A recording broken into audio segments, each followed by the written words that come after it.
Hey there, and welcome to Crime for Sleep. I know you're having trouble falling asleep, so let me keep you company with true crime stories from around the world. Before we dive in, I'm curious, where did you first hear this one? If you enjoy these stories, don't forget to like, comment, and subscribe. Now get comfortable, and let's get into tonight's case. Crime 1, I kept a series of Polaroids pinned above my desk, just quiet shots of the apartment for insurance records. One evening I noticed something off in one of them, a chair that had never been there. I checked the photo drawer. More Polaroids had changed, furniture out of place, a coat hanging by the door I didn't own. In one there was a reflection in the mirror not mine. I thought maybe I had mixed them with someone else's, but the room was still unmistakably mine. And then I found a final photo, freshly printed, tucked in the back of the drawer. It showed me asleep, and something standing behind me, staring. The thing about memory is how unreliable it becomes when you need it most. I stared at those photos for what felt like hours, my fingers tracing the edges of each Polaroid until the white borders became soft and worn. The apartment smelled different that night, like someone else's laundry detergent, sweet and floral where mine was always unscented. I'd lived here for 3 years, knew every creak in the floorboards, every shadow cast by the streetlight through my bedroom window. But these photos suggested otherwise. I started documenting everything, every corner, every angle, every piece of furniture. The camera became an extension of my hand, clicking and whirring as each instant photo slid out warm and chemical sharp. I compared them obsessively to the originals, creating a timeline that made no sense. The chair in question was a wooden dining chair, nothing special, but in the photo it sat beside my bedroom door like it belonged there. I own no such chair. The building manager was a thin woman with nervous hands who chain-smoked in the lobby. When I asked about previous tenants, she avoided my eyes and spoke in fragments. "The man before you," she said, "he left suddenly, packed everything in one night, didn't even collect his deposit." She wouldn't say more, just shook her head and lit another cigarette. The smoke hung between us like an unfinished sentence. I found his forwarding address crumpled in the mailbox, written in hasty pencil on the back of a gas station receipt. The handwriting was careful, deliberate, like someone trying very hard to be understood. I drove to the address on a gray afternoon when the sky looked bruised and threatening. The house was small, set back from the road behind overgrown hedges. No one answered my knock, but the door was unlocked. Inside, the air was stale and thick. Dust motes danced in the weak light filtering through dirty windows. The living room was nearly empty except for a single wooden chair, the same one from my photograph. My skin prickled as I approached it, my footsteps echoing in the empty space. On the seat was a manila envelope, my name written across it in that same careful handwriting. The envelope contained more Polaroids, dozens of them, all taken in my apartment but not by me. Photos of me sleeping, cooking, reading on the couch. Photos taken from impossible angles, as if the photographer had been standing in walls floating near ceilings. In each one I looked peaceful, unaware. But in the corners, in the reflections, in the spaces between shadows, there were other shapes, other presences. The last photo showed me from behind, standing at my bathroom mirror. I remembered that morning I'd been brushing my teeth, thinking about nothing in particular. But in the photo, my reflection showed something else entirely. I was smiling, but it wasn't my smile. My eyes were open, but they weren't looking at what I was looking at. They were looking directly at the camera, directly at whoever had taken the picture. I found him 3 days later at a coffee shop downtown, sitting in the corner booth like he'd been waiting for me. He was younger than I'd expected, with pale hands that shook slightly when he lifted his cup. He didn't seem surprised when I sat across from him, just nodded like we'd made an appointment. The photos, he said, they started for him the same way. Insurance documentation that became something else entirely. He told me about the feeling of being watched, about finding evidence of someone else's presence in spaces that should have been private, about waking up to discover his furniture rearranged, his belongings touched by unfamiliar hands. The Polaroids were just the beginning, he said. The proof that what he was experiencing wasn't madness, but something far worse. Someone with access, someone with patience, someone who enjoyed the slow dissolution of another person's sense of safety. We compared timelines, cross-referenced dates. The pattern was clear but impossible to accept. Each photo corresponded to a memory I had of being alone, of feeling secure in my solitude, but the images revealed the lie of that security. They showed me existing under constant observation, my private moments cataloged and preserved by someone who moved through my space like smoke, like shadow, like something that had learned to exist in the spaces between what I could see and what I could know.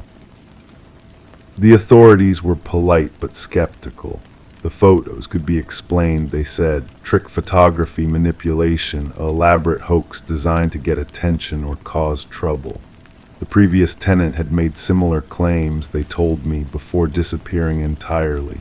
No crime had been committed that they could identify. No law had been broken that they could prosecute.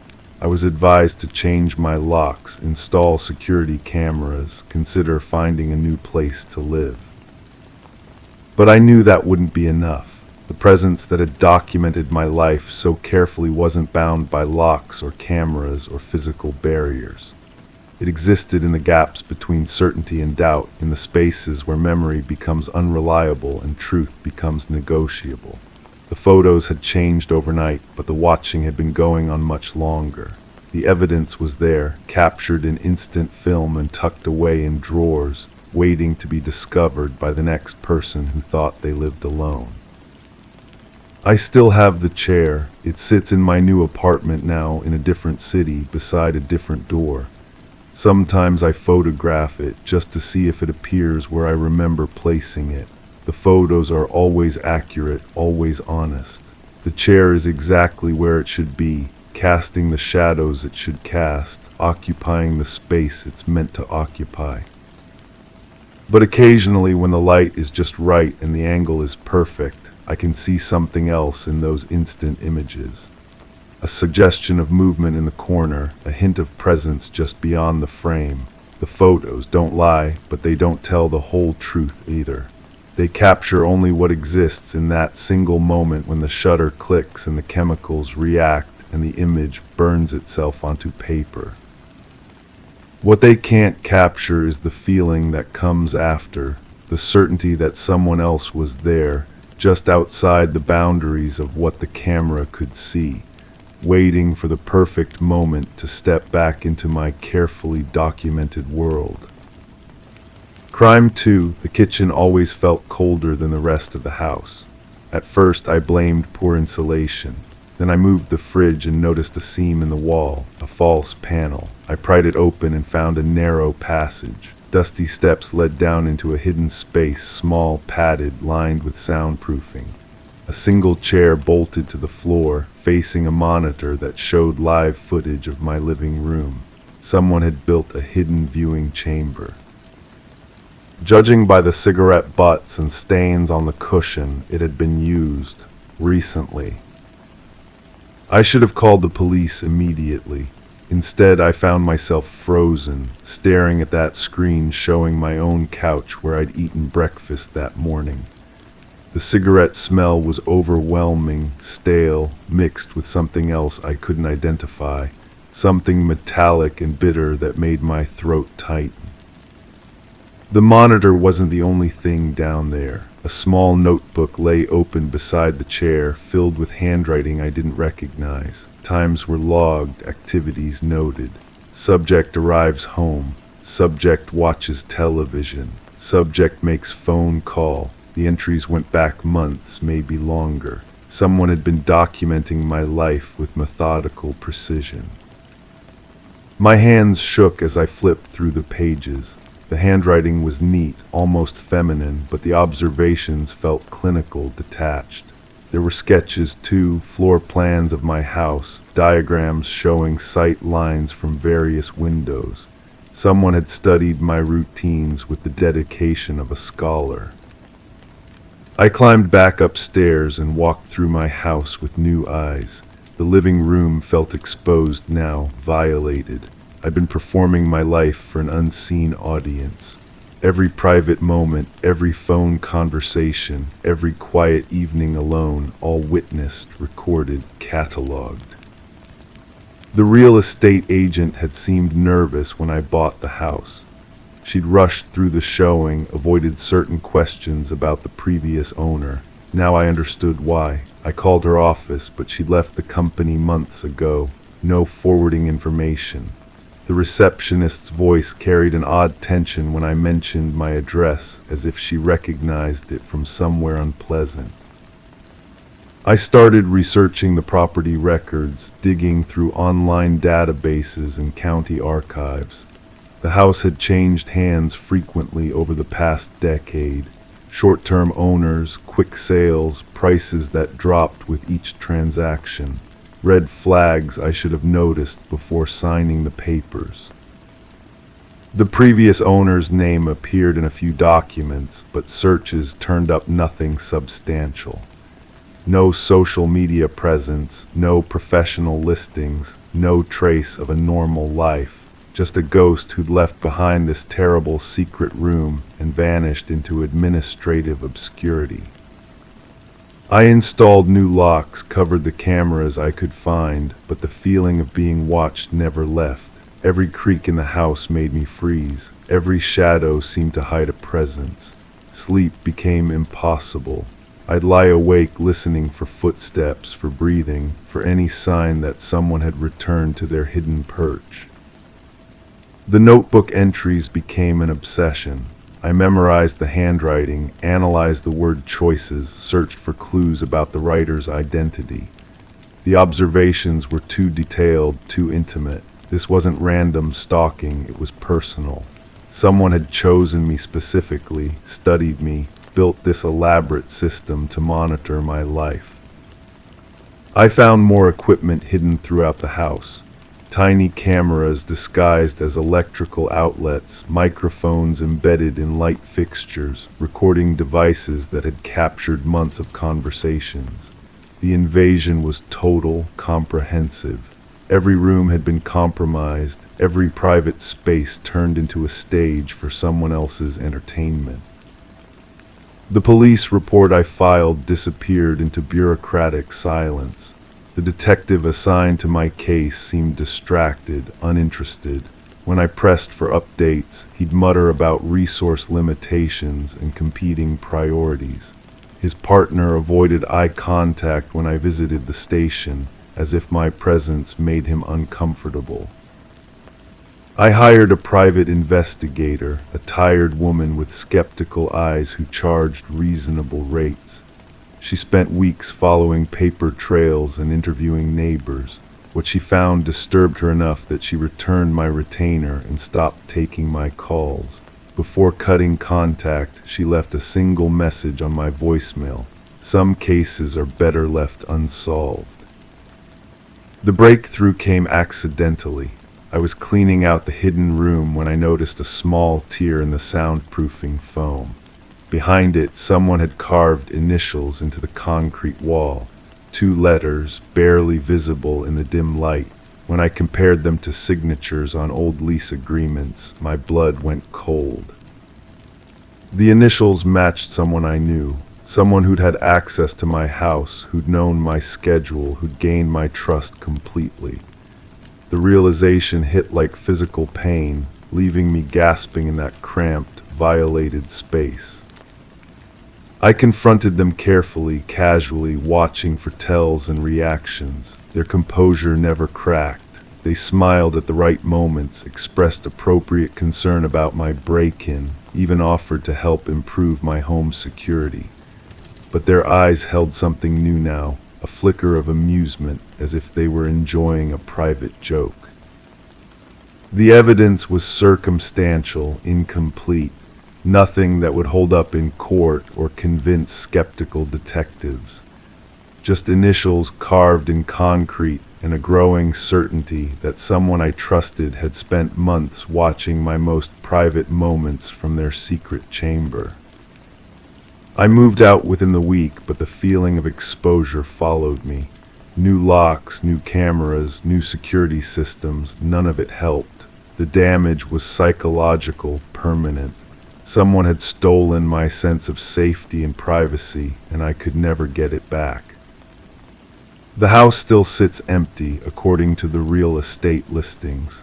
No buyers, despite the reduced price.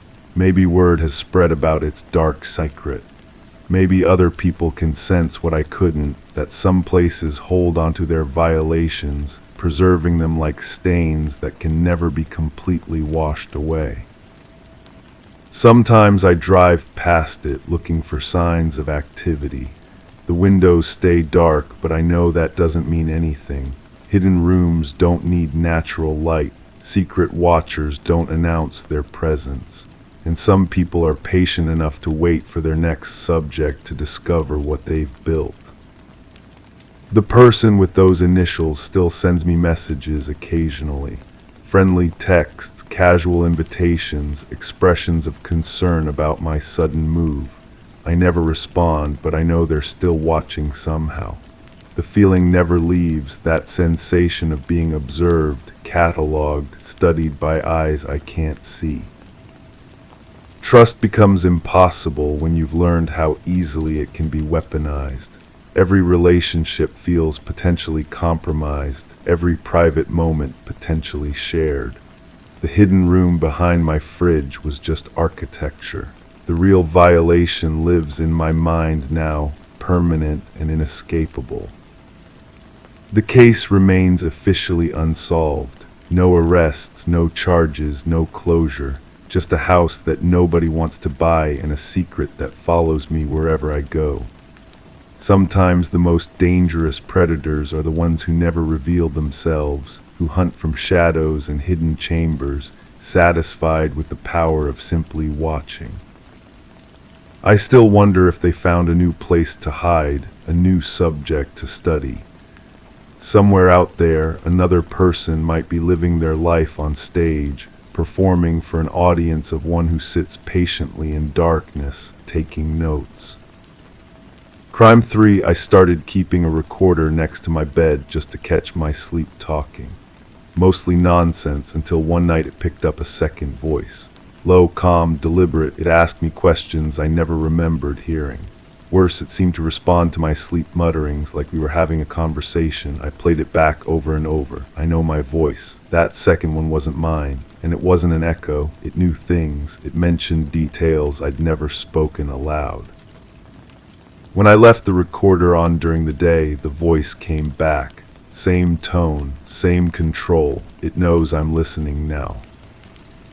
The recording quality was crystal clear, no static or interference.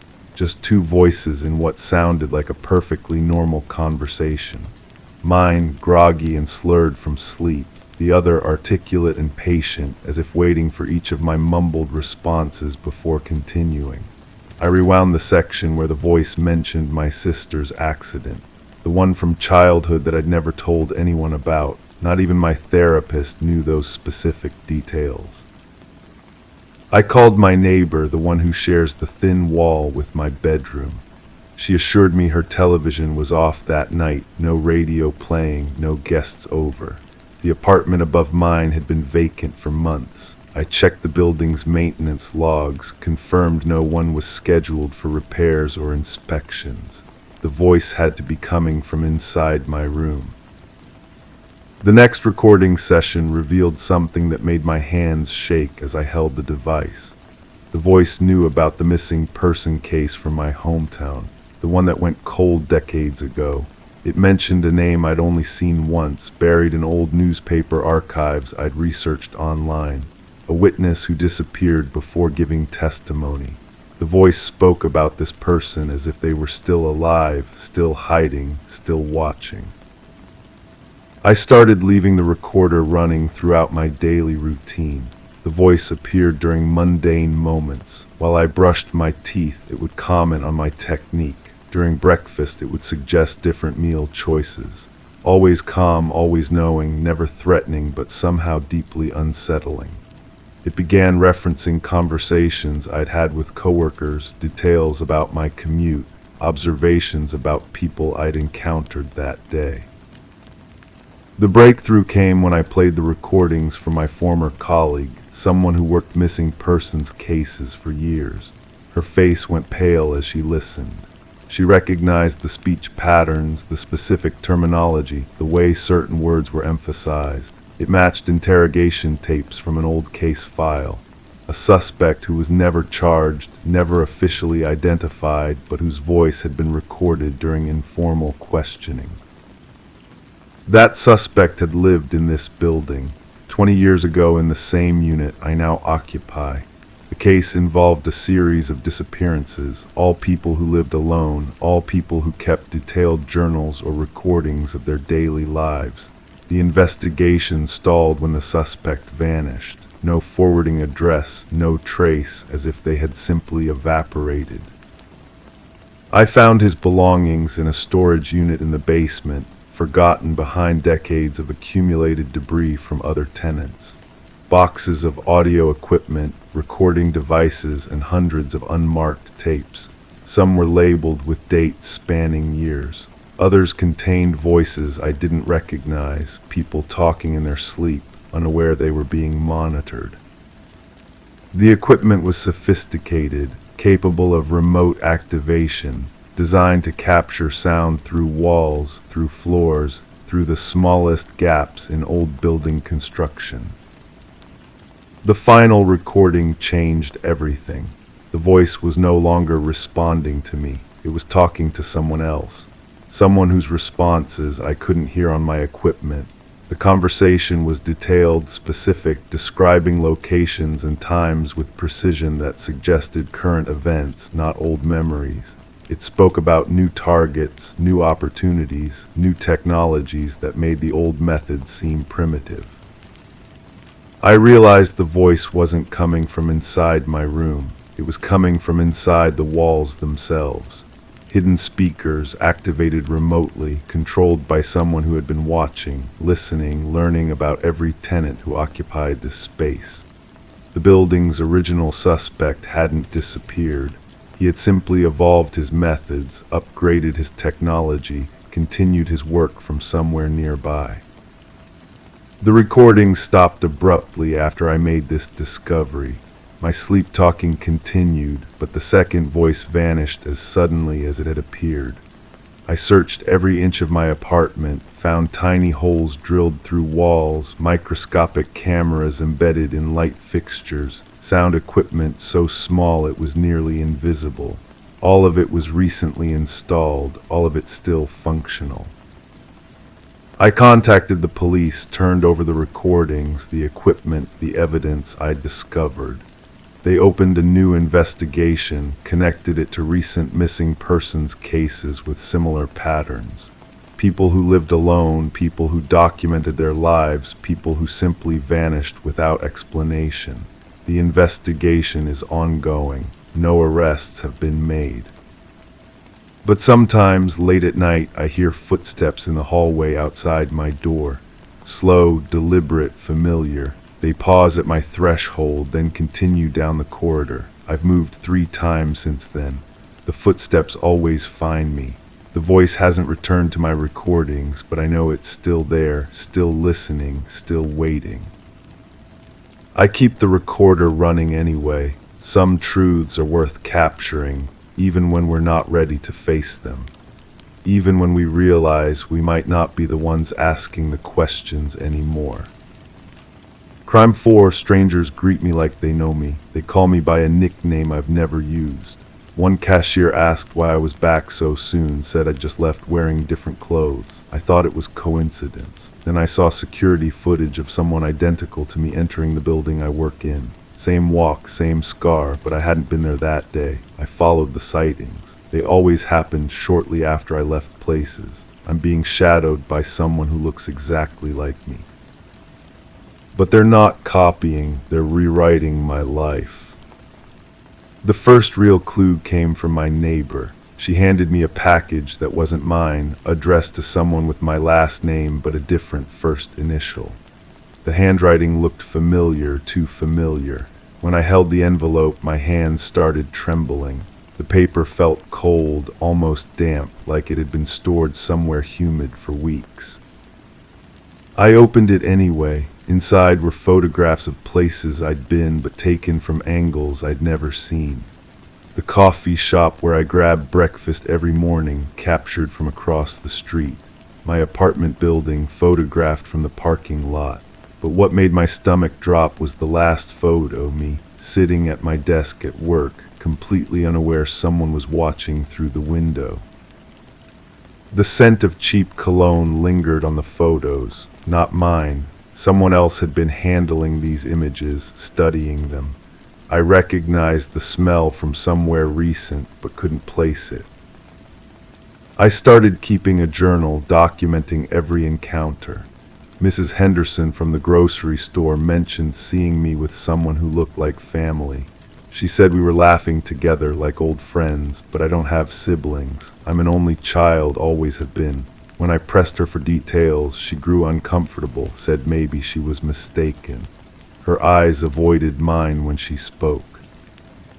The pharmacy clerk pulled up my records and frowned, said I'd already picked up my prescription earlier that morning. But I was standing there, prescription slip in hand, knowing I hadn't been there before. She showed me the signature on her screen. It was perfect, every loop, every stroke identical to my own handwriting. My throat felt dry as I stared at it. That's when I decided to check my credit card statements. Small purchases I didn't remember making. A sandwich from a deli I'd never visited.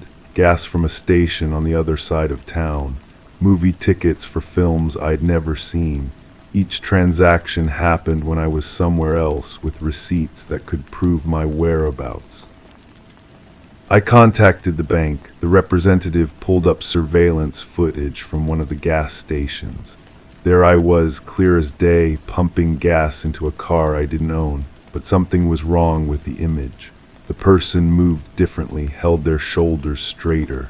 Their smile was wider, more confident than mine had ever been. The investigation became an obsession.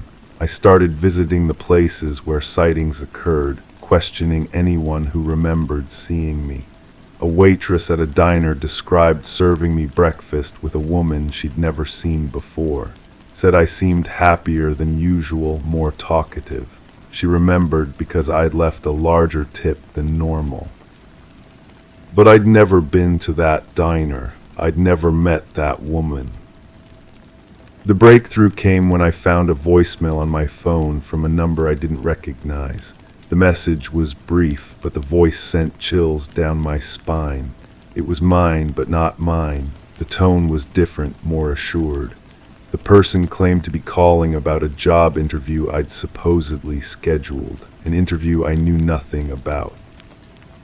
I called the number back. A woman answered, confused. She said I'd called her earlier about renting a room in her house, described me perfectly down to the small mole on my left hand. But when I told her I'd never called before, her voice changed. She hung up without another word. Sleep became impossible. Every shadow seemed to move with purpose. Every reflection in windows made me question what I was seeing. I installed cameras around my apartment, hoping to catch something, anything that would explain what was happening. The footage revealed nothing unusual during the day. But late at night, when I was supposedly asleep, the motion sensors would trigger. Empty hallways, undisturbed rooms, yet people continued to report seeing me during those exact hours, across town, living a parallel life I had no memory of. I hired a private investigator. She was skeptical until I showed her the evidence. The photos, the receipts, the witness statements. Her expression grew serious as she reviewed everything. She said she'd seen cases like this before, but never quite so elaborate. Identity theft usually focused on financial gain. This seemed different, personal. The investigator discovered something I'd missed. Public records showed someone with my exact name had applied for a driver's license renewal just weeks before the sightings began. The application included a new address, a new phone number, information that didn't match my life at all. When we visited the address, the building was empty, condemned, but neighbors remembered seeing someone who looked exactly like me coming and going regularly. They described friendly conversations, normal interactions. One elderly man said I'd helped him carry groceries, something I'd never done in that neighborhood. The phone number led to a disconnected line, but the phone company had records, hundreds of calls made from that number to people I'd never contacted. My investigator managed to reach a few of them. They all described positive interactions with me, conversations about jobs, relationships, plans for the future, a version of my life that sounded better than the real one. The most disturbing discovery came from a background check the investigator ran. Someone using my identity had applied for jobs, opened accounts, even filed taxes, but the information was slightly different each time. Different addresses, different references, like someone was testing various versions of my life to see which one worked best. I confronted my parents about my birth, wondering if there was something they'd never told me.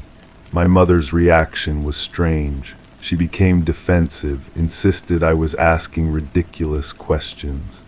But later, I found her going through old photo albums, removing pictures I'd never seen before. When I asked about the missing photos, she claimed there had never been any others. But I could see the outline where pictures had been removed, the slight discoloration on the pages where adhesive had been. My father was more direct. He said there were things about my birth that were complicated, things they'd hoped I'd never need to know. But when I pressed him for details, he shut down completely, said it was better to leave the past alone. The trail went cold after that. My investigator couldn't find any more leads. The sightings continued, but less frequently. Sometimes weeks would pass without incident. Then someone would mention seeing me somewhere I'd never been, doing something I'd never done. I learned to live with the uncertainty, started carrying multiple forms of identification, keeping detailed records of my whereabouts, built alibis for a life I wasn't sure was entirely my own. But late at night, when I hear footsteps in the hallway that sound exactly like mine, I wonder if the person living my other life is lying awake too, listening to sounds that might be me. And I wonder which one of us is real and which one is the shadow. The question haunts me because I'm no longer certain I want to know the answer. Crime 5, I bought the desk second-hand. It came with a locked drawer I couldn't open. I didn't think much of it until one day it slid open on its own. Inside were documents, surveillance notes, grainy photos, a crude map of my apartment. One envelope held hair, mine. Another contained receipts for things I never bought, knives, gloves, tape. I called the seller. The number was disconnected. I tried to burn the contents, but the next morning the drawer was full again. Same documents. Same photos, new ones too, ones from last night. The handwriting on the surveillance notes was cramped, methodical. Someone had been watching me for months before I even bought this desk. The photos showed me leaving for work, buying groceries, sitting by my window reading. All taken from a distance, but clear enough to recognize the blue sweater I wore every Tuesday, the way I always checked my phone twice before crossing the street. I spread everything across my kitchen table that first morning, my coffee growing cold as I tried to make sense of it. The map of my apartment was disturbingly accurate. It showed my furniture placement, even noting which floorboards creaked. A red X marked my bedroom window. Another marked the loose brick by the back entrance where I sometimes hid my spare key. The receipts dated back 8 months. Hardware stores, drug stores, electronics shops, Someone had been preparing for something, using my name, my address. The handwriting matched the surveillance notes. The same person who had been watching me had been impersonating me. I called the police that afternoon. The officer who took my statement seemed more interested in his paperwork than my story. He suggested I change my locks, maybe install a security system. When I mentioned the desk seller, he barely looked up. Second-hand furniture sales, he said, were rarely traceable. People paid cash, used fake names. Unless someone was actively threatening me, there wasn't much they could investigate. But someone was actively threatening me. They just hadn't made direct contact yet. The next week, I started my own investigation. I visited every second-hand furniture store in a 30-mile radius, showing the desk's photo to anyone who would look. Most shook their heads immediately. A few studied it longer, but ultimately claimed no memory of the piece. Then I found the right shop. The elderly woman behind the counter recognized it immediately. She remembered because the person who sold it had been so particular about finding the right buyer. They'd asked specific questions about whoever might purchase it. Did they live alone? Did they work regular hours? The woman had found it odd, but hadn't thought much of it until now. She described the seller as average height, average build, wearing a baseball cap pulled low. They'd paid in cash and left quickly. No name, no receipt. But she remembered one detail that made my skin crawl. They'd asked if she could recommend the desk to someone who matched my exact description. The surveillance had started even before I owned the furniture. I began checking the drawer obsessively. Some mornings it was empty. Others it contained new additions to the original collection. A ticket stub from a movie I'd attended. A napkin from a restaurant where I'd eaten lunch. Once I found a recording device, still warm to the touch. The recordings were the worst part. Hours of my daily routine captured through what must have been hidden microphones. My phone conversations with friends, my mother's weekly calls, even my habit of talking to myself while cooking. Listening to my own voice played back in that empty apartment felt like a violation I couldn't wash away. I hired a private investigator, a woman with tired eyes who specialized in stalking cases.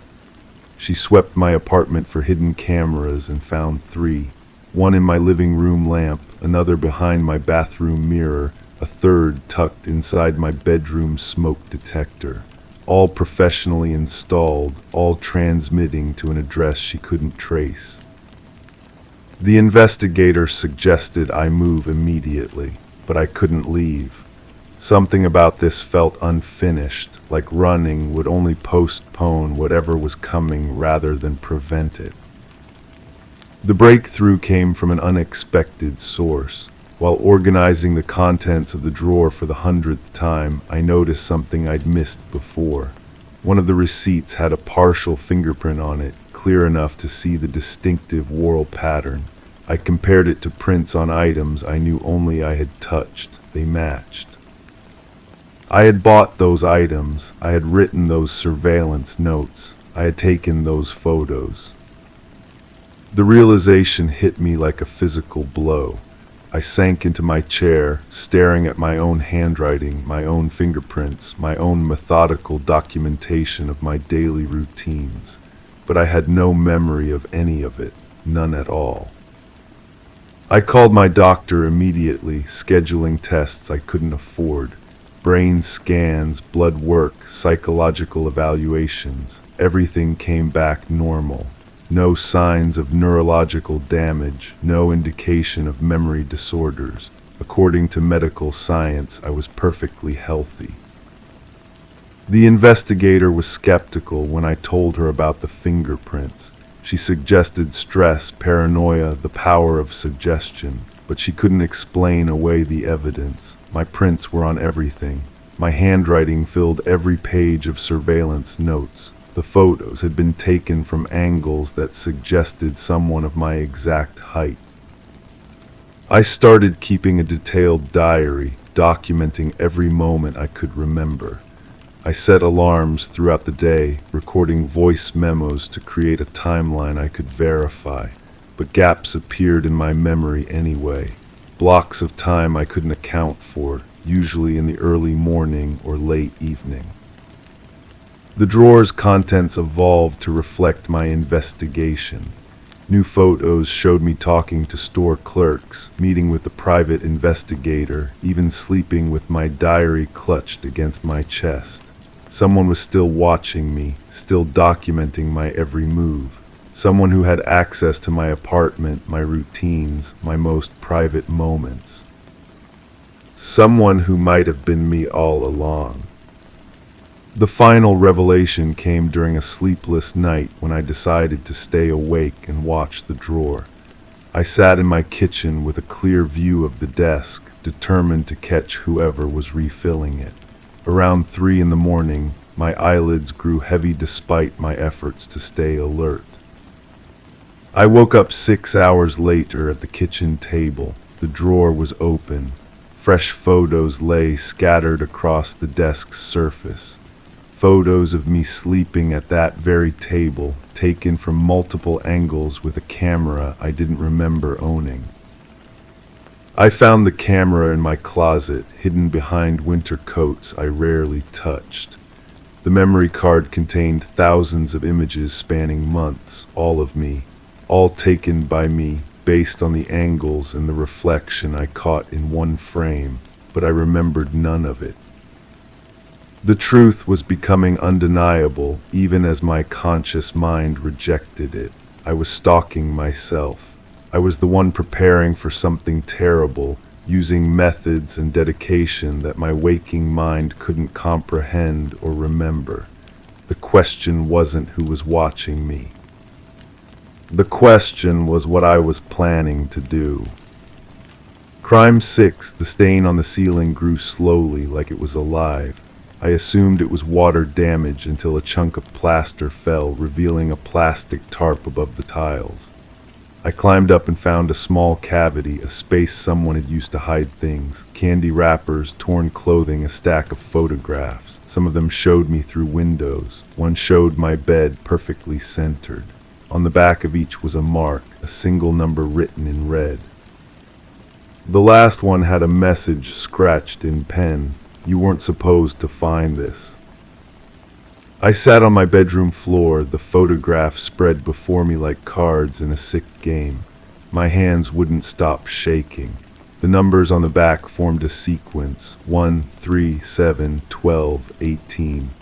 I counted forward and backward, searching for a pattern that might explain why someone had been watching me for what appeared to be months. The smell hit me then, sweet and cloying, like overripe fruit mixed with something medicinal. It clung to the photographs, to the torn fabric I'd found. I pressed one of the pictures to my nose and immediately regretted it. The odor was stronger there, embedded in the paper itself. I needed to know who had been in my house. The landlord was my first call, but his voice carried an odd tremor when I described what I'd found. He insisted he'd changed the locks when the previous tenant moved out, claimed no one else had access, but something in his tone made me press harder. The previous tenant had left suddenly, he admitted. Personal emergency, no forwarding address. The way he said it felt rehearsed, like he'd practiced this explanation. I hung up and examined the cavity again. The space was larger than I'd initially thought, extending beyond the visible opening. Using my phone's flashlight, I could see scratch marks on the wooden beams, deep gouges that suggested someone had spent considerable time up there. The plastic tarp was newer than the rest of the materials, recently installed. That night I couldn't sleep. Every sound seemed amplified. The house settled around me with creaks and sighs that I'd never noticed before. I found myself checking the windows, pulling curtains tighter, though I knew it was pointless. The photographs proved my privacy had been violated long before I discovered the evidence. The next morning I called the police. The officer who responded was younger than I'd expected, with tired eyes that suggested he'd seen too much already. He examined the photographs with latex gloves, his expression growing more serious with each image. "You said you live alone," he asked. I nodded. "How long have you been here?" "8 months. He made notes in a small pad. "We'll need to dust for prints, check for other evidence. This is clearly stalking behavior, possibly breaking and entering." But the investigation stalled almost immediately. The photographs showed no identifiable features of the photographer, no reflections, no shadows that might reveal height or build. The fingerprints lifted from the scene belonged to me, the landlord, and one unknown person whose prints weren't in any database. I began noticing things I'd overlooked before. Furniture that seemed slightly out of place, books on shelves that weren't quite aligned as I'd left them. The feeling of being watched didn't disappear with the discovery of the photographs, it intensified. I started documenting everything, taking pictures of rooms before I left the house, measuring distances between objects, creating a record of my own space. The process became obsessive, but it revealed a pattern. Items were being moved, but so subtly that I dismissed it as my own forgetfulness. The breakthrough came when I found the journal. It was wedged behind the water heater in the basement, wrapped in the same plastic material I'd found in the ceiling. The handwriting was careful, methodical. Page after page detailed my routines, my habits, my visitors. The author knew when I went to work, when I returned, what I ate for dinner. They knew about my insomnia, my preference for keeping certain lights on at night. But the most disturbing entries weren't about observation, they were about intervention. The author described moving items in my house, adjusting thermostats, leaving subtle signs of their presence. They called it maintaining connection. One entry made my blood freeze. Subject shows signs of increased awareness. May need to escalate contact protocols. The date was 2 days before I'd found the photographs. I realized then that discovering the ceiling cavity hadn't been an accident. The growing stain, the falling plaster, it had all been orchestrated. Someone wanted me to find those photographs, but why? I called the detective assigned to my case, but he seemed less interested than before. Budget constraints, he explained. Limited resources for cases without clear suspects or immediate danger. He suggested I consider moving, installing better security, being more careful about my routines. That night I heard footsteps in the attic. I lay perfectly still, listening to the soft padding of bare feet on the wooden beams above my bedroom. The sounds moved slowly, deliberately, from one end of the house to the other. Then they stopped directly over my bed. I grabbed my phone and called 911, whispering my address into the receiver. The operator kept me on the line while patrol units were dispatched, but by the time they arrived, the sounds had stopped. The officers found no signs of forced entry, no evidence of an intruder. But I knew what I'd heard. The next day I had security cameras installed throughout the house, hidden models that would record continuously without obvious indicators. If someone was still coming inside, I would have proof. For 3 weeks, the cameras recorded nothing unusual. I began to doubt my own senses, wondering if paranoia had taken hold completely. The detective suggested counseling, hinting that trauma could manifest in unexpected ways. Then I reviewed the footage from the night before. At first I saw nothing, just empty rooms, familiar furniture, the occasional play of shadows from passing cars. But something made me rewind and watch again. That's when I noticed it, a section of video that seemed to skip, jumping forward by several minutes without any obvious cause. The timestamp showed the gap clearly. Someone had been in my house for exactly 17 minutes, and somehow the recording had been interrupted. I checked all the cameras. The same gap appeared on every feed. Whoever was doing this had technical knowledge. They knew how to disable security systems without leaving obvious traces. The police couldn't help with something this sophisticated, and I couldn't afford professional security consultants. I was truly alone with this. The final revelation came when I found the second journal. This one was in my own handwriting. It was hidden in my bedroom closet behind clothes I rarely wore. Page after page of observations about my own behavior, detailed schedules of my activities, notes about maintaining surveillance protocols. The handwriting was mine, but I had no memory of writing any of it.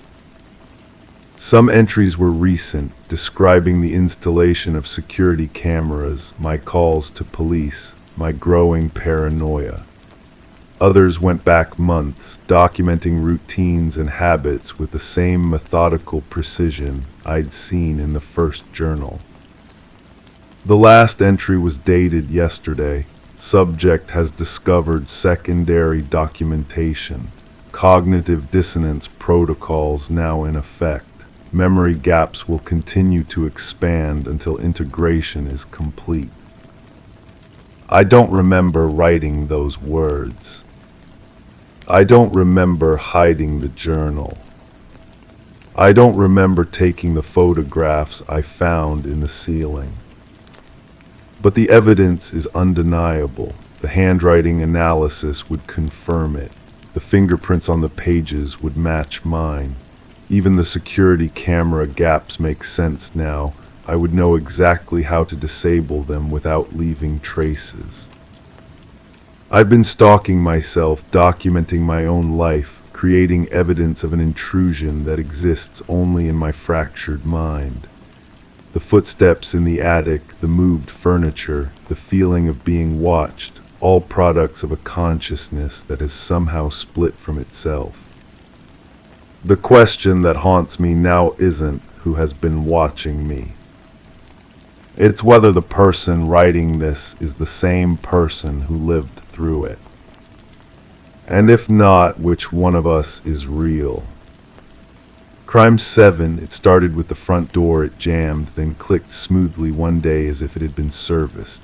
I hadn't called anyone. Then the bathroom lock clicked when I hadn't touched it. I checked the hardware. All the screws were different. The brand of the locks wasn't the same as before, and each had faint etchings on the inside. Codes, numbers, maybe coordinates. When I removed the handle from the hallway door, a wire dangled out, a tracker.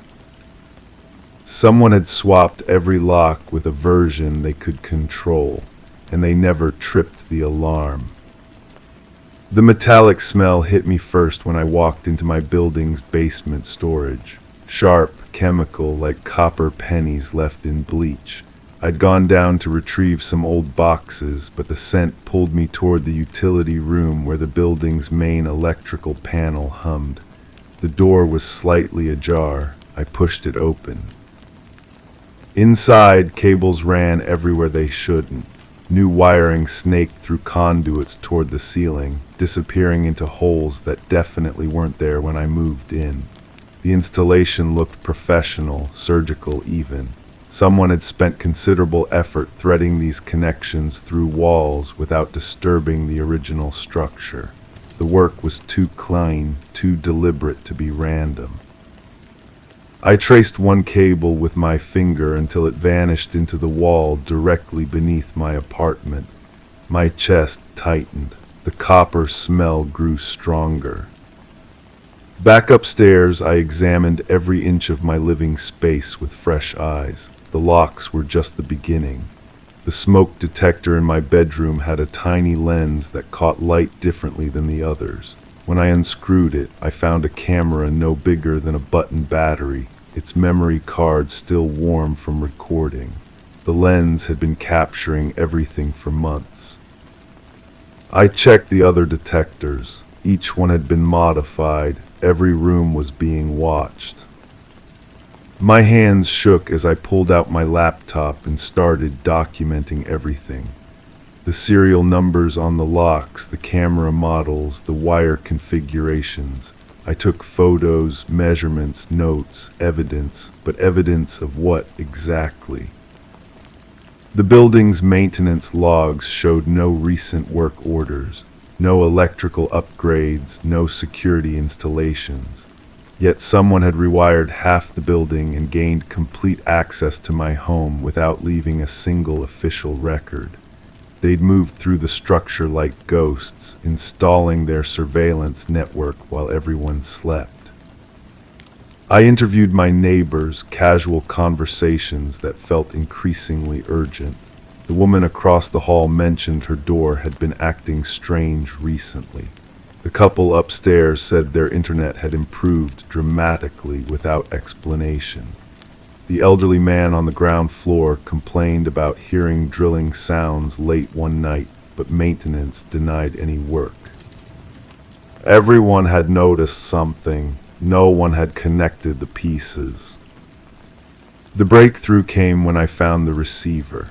Hidden in a false ceiling panel above the laundry room, a small black box collected signals from throughout the building.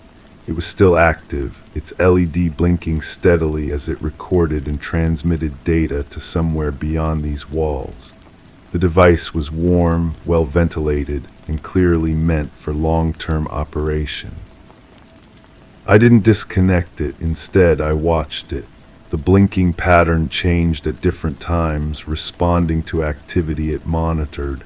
When I moved through my apartment, the rhythm quickened. When I stayed still, it slowed.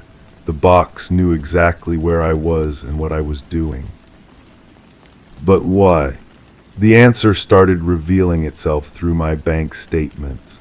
Small charges I'd attributed to subscription services or automated payments were actually consistent debits to a security company I'd never heard of. Someone had been billing me for my own surveillance. The payments had been happening for almost a year, small enough to avoid notice but regular enough to fund a comprehensive operation. I called the company. They had no record of my account, my address, or any services in my area, but the charges continued appearing, processed through payment systems that bounced between shell companies and offshore accounts. Whoever was watching me had built an entire financial infrastructure to support their activities.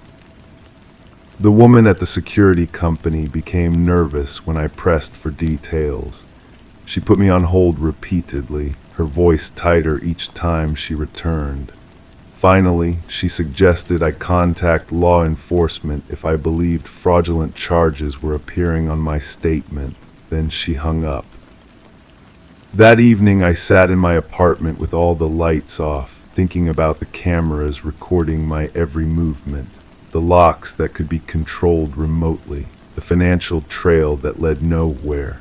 Someone had invested significant resources in monitoring me specifically, but I couldn't understand why. I wasn't important enough to justify this level of surveillance. Unless I was missing something fundamental about my own life. I started going through old emails, text messages, calendar entries, looking for patterns, connections, anything that might explain why someone would want to watch me so closely. The search consumed me for days. I barely slept, barely ate, just scrolled through years of digital history looking for clues. Then I found the recordings. Hidden in a folder on my computer I didn't remember creating, audio files of conversations I'd had in my apartment over the past year. Phone calls, video meetings, conversations with visitors. Everything had been captured and stored locally. But these weren't just surveillance recordings. Someone had been editing them, isolating specific phrases and segments. They were building something from my voice. The files showed signs of manipulation, words spliced together in ways that created sentences I'd never spoken, questions I'd never asked, confessions I'd never made. Someone was constructing false evidence using hours of my recorded speech, crafting conversations that never happened but sounded completely authentic. I finally understood this wasn't random surveillance. Someone was framing me for something, methodically building a case using fabricated evidence harvested from my own home. The cameras, the microphones, the financial trail, all of it designed to create the appearance of guilt for a crime I knew nothing about. But what crime? The answer came in a phone call I wasn't supposed to intercept. While monitoring the surveillance equipment, I discovered it was also recording conversations from other apartments. The elderly man downstairs was talking to someone about money, large amounts being moved through accounts I recognized from my own banking statements. He was scared, paranoid, convinced someone was watching him. He was right. The conversation revealed fragments of a larger picture: money laundering, identity theft, financial fraud spanning multiple buildings and dozens of victims. The surveillance network wasn't just watching me, it was watching everyone, collecting information to facilitate crimes across the entire neighborhood. We were all being studied, our patterns analyzed, our vulnerabilities cataloged. I was a witness, not a perpetrator, but someone wanted to make sure I looked guilty if the operation was ever discovered. The recordings continued playing automatically, a confession from the man downstairs revealing years of complicity in financial schemes I was only beginning to understand. He mentioned names, locations, account numbers. He talked about surveillance equipment, about tenants being monitored without their knowledge, about evidence being manufactured to protect the real criminals. My name came up repeatedly. I was being positioned as the fall guy for everything. The call ended abruptly. I heard footsteps in the hallway outside my door, slow and deliberate. Someone was coming. The surveillance system had probably alerted them that I'd accessed the recordings. The locks on my door clicked softly, the sound I'd grown accustomed to over the past months. They were unlocking my apartment from the outside. I gathered the evidence I'd collected, stuffed it into a bag, and moved toward the fire escape. But as I reached the window, I realized something that stopped me cold. The man downstairs had mentioned my apartment specifically in his conversation. He talked about the tenant who was asking too many questions, getting too close to the truth. He'd been talking about me, but he'd also been talking to someone who already knew everything I'd discovered. Someone who had been watching me discover it. The footsteps stopped outside my door. I could hear breathing, quiet conversation between multiple people. They weren't breaking in anymore. They were waiting. They knew I had nowhere to go, no way to prove what I'd found. The evidence I'd gathered could easily be dismissed as the paranoid delusions of someone who'd been under too much stress. After all, who would believe that an entire building had been converted into a surveillance network? That residents were being monitored and manipulated without their knowledge. That evidence was being fabricated to frame innocent people for crimes they didn't commit. The locks clicked again, but this time they were locking, not unlocking. I was trapped inside my own apartment, surrounded by the same cameras and microphones that had been recording my every move for months. The evidence of the conspiracy was still there, still active, still gathering information about everything I did. But now I understood it would never be enough to prove my innocence. The system was too comprehensive, too professional. Whoever had built it had planned for every contingency, including the possibility that someone would figure out what was happening. They'd been ready for me to discover the truth. They'd been counting on it. The breathing outside my door faded away, footsteps retreating down the hallway. I was alone again, but the surveillance network continued blinking, continued recording, continued building its case against me. The locks had been replaced because someone needed complete control over my environment. They still have it. Crime 8, behind the clothes, hidden behind old coats, I found a wooden hatch sealed shut with nails and glue. It wasn't on the floor plan. I removed the barrier, pried it open, and found a tunnel dropping into darkness. At the bottom was an old metal chair, restraints still bolted to the arms. The walls were padded with what looked like insulation foam and old blankets. Someone had spent time down there. The worst part, fresh footprints, bare, human. Leading toward the chair, but none coming back out. I should have called someone immediately, but I didn't. Instead, I crouched at the edge of that opening, breathing in the stale air that carried something else beneath it, something sweet and wrong. My hands shook as I gripped the flashlight, its beam cutting through the darkness below. The house had been a deal too good to pass up. The previous owner died of natural causes, the realtor assured me, an elderly woman who lived alone for decades. Clean title, no liens, no complications. What she didn't mention was the smell in certain rooms that never quite went away, no matter how much I scrubbed. I descended into that space with my phone recording everything. The chair sat in the center like an altar. The restraints were worn smooth, the metal polished by repeated use. Around the perimeter I found remnants of meals, empty water bottles, medication containers with labels scraped off. Someone had been kept here, recently.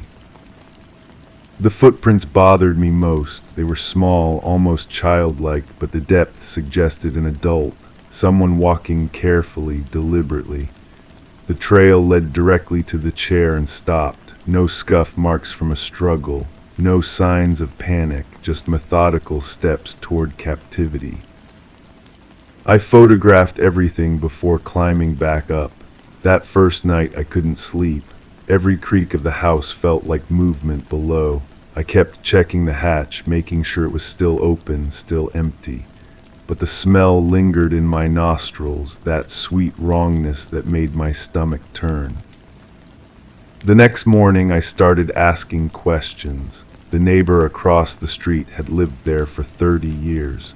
She remembered the previous owner as quiet, kept to herself, but she also remembered visitors, always at night, always alone, always leaving before dawn. I pressed her for details. She described a pattern that had continued for years. A car would pull up after dark, someone would go inside, hours later they would leave. But sometimes, she noticed, the car would arrive with one person and leave empty. Those nights, she heard muffled sounds through her bedroom window, sounds she tried to forget. The police records showed no missing persons reports filed in the area, no complaints about the address. The previous owner had been a model citizen, quiet, helpful, the kind of neighbor who brought cookies to new residents and volunteered at community events. I spent days in that basement, measuring dimensions, examining every surface. The padding on the walls was professional grade, the kind used in recording studios. It would muffle sound completely. The drainage system had been modified, with new pipes leading to an unknown destination. Fresh concrete had been poured in sections, creating a floor that could be easily cleaned. In the corner, behind a loose panel, I found a journal. The handwriting was neat, methodical. Entries dated back years, documenting weights, measurements, behavioral observations.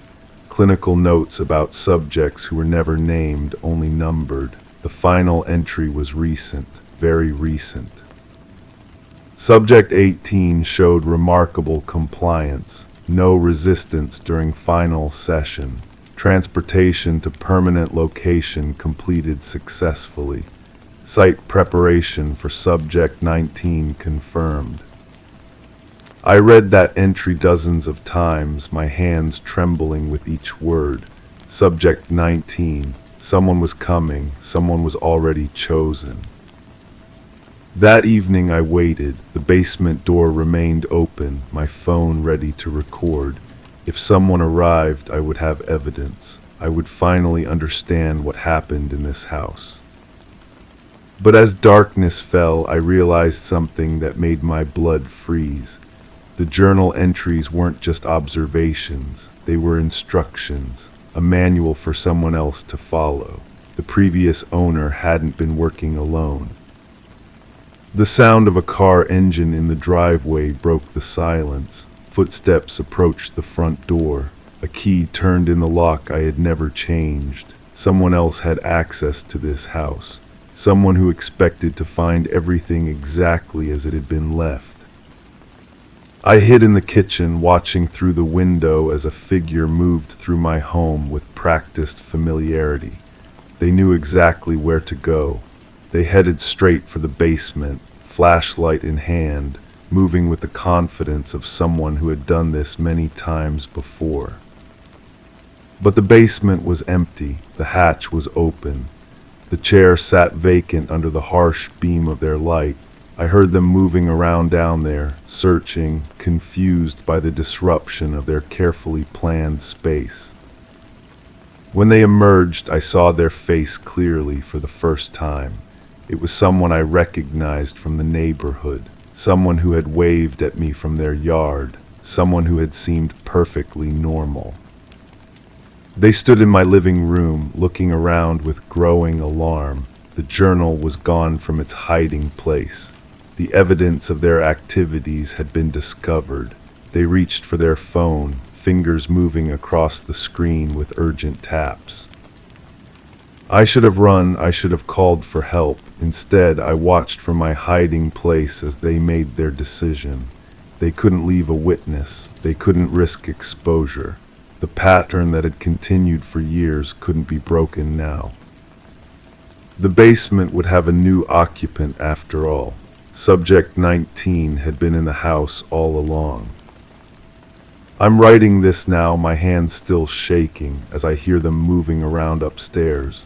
They're preparing something, making arrangements. The journal is open beside me, and I understand now that every entry ended the same way.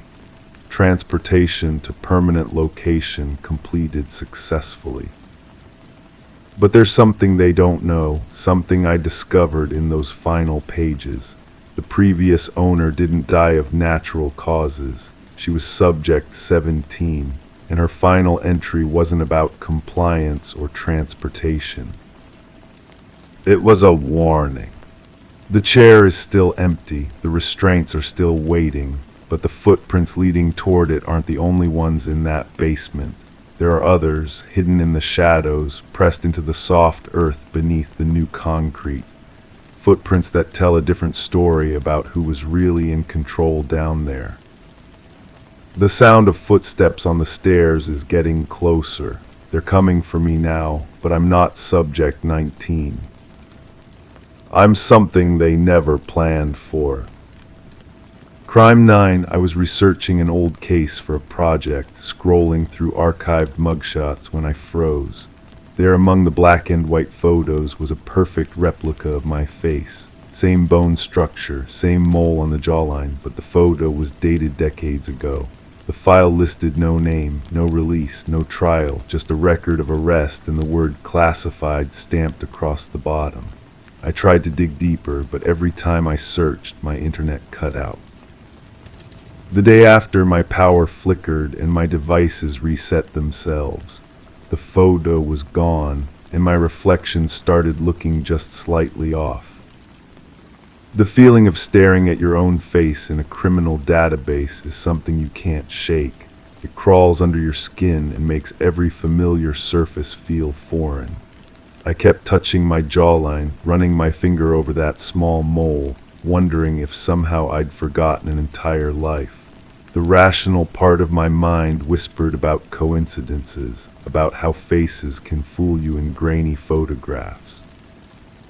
But rationality doesn't explain the metallic taste that filled my mouth every time I thought about that classified stamp.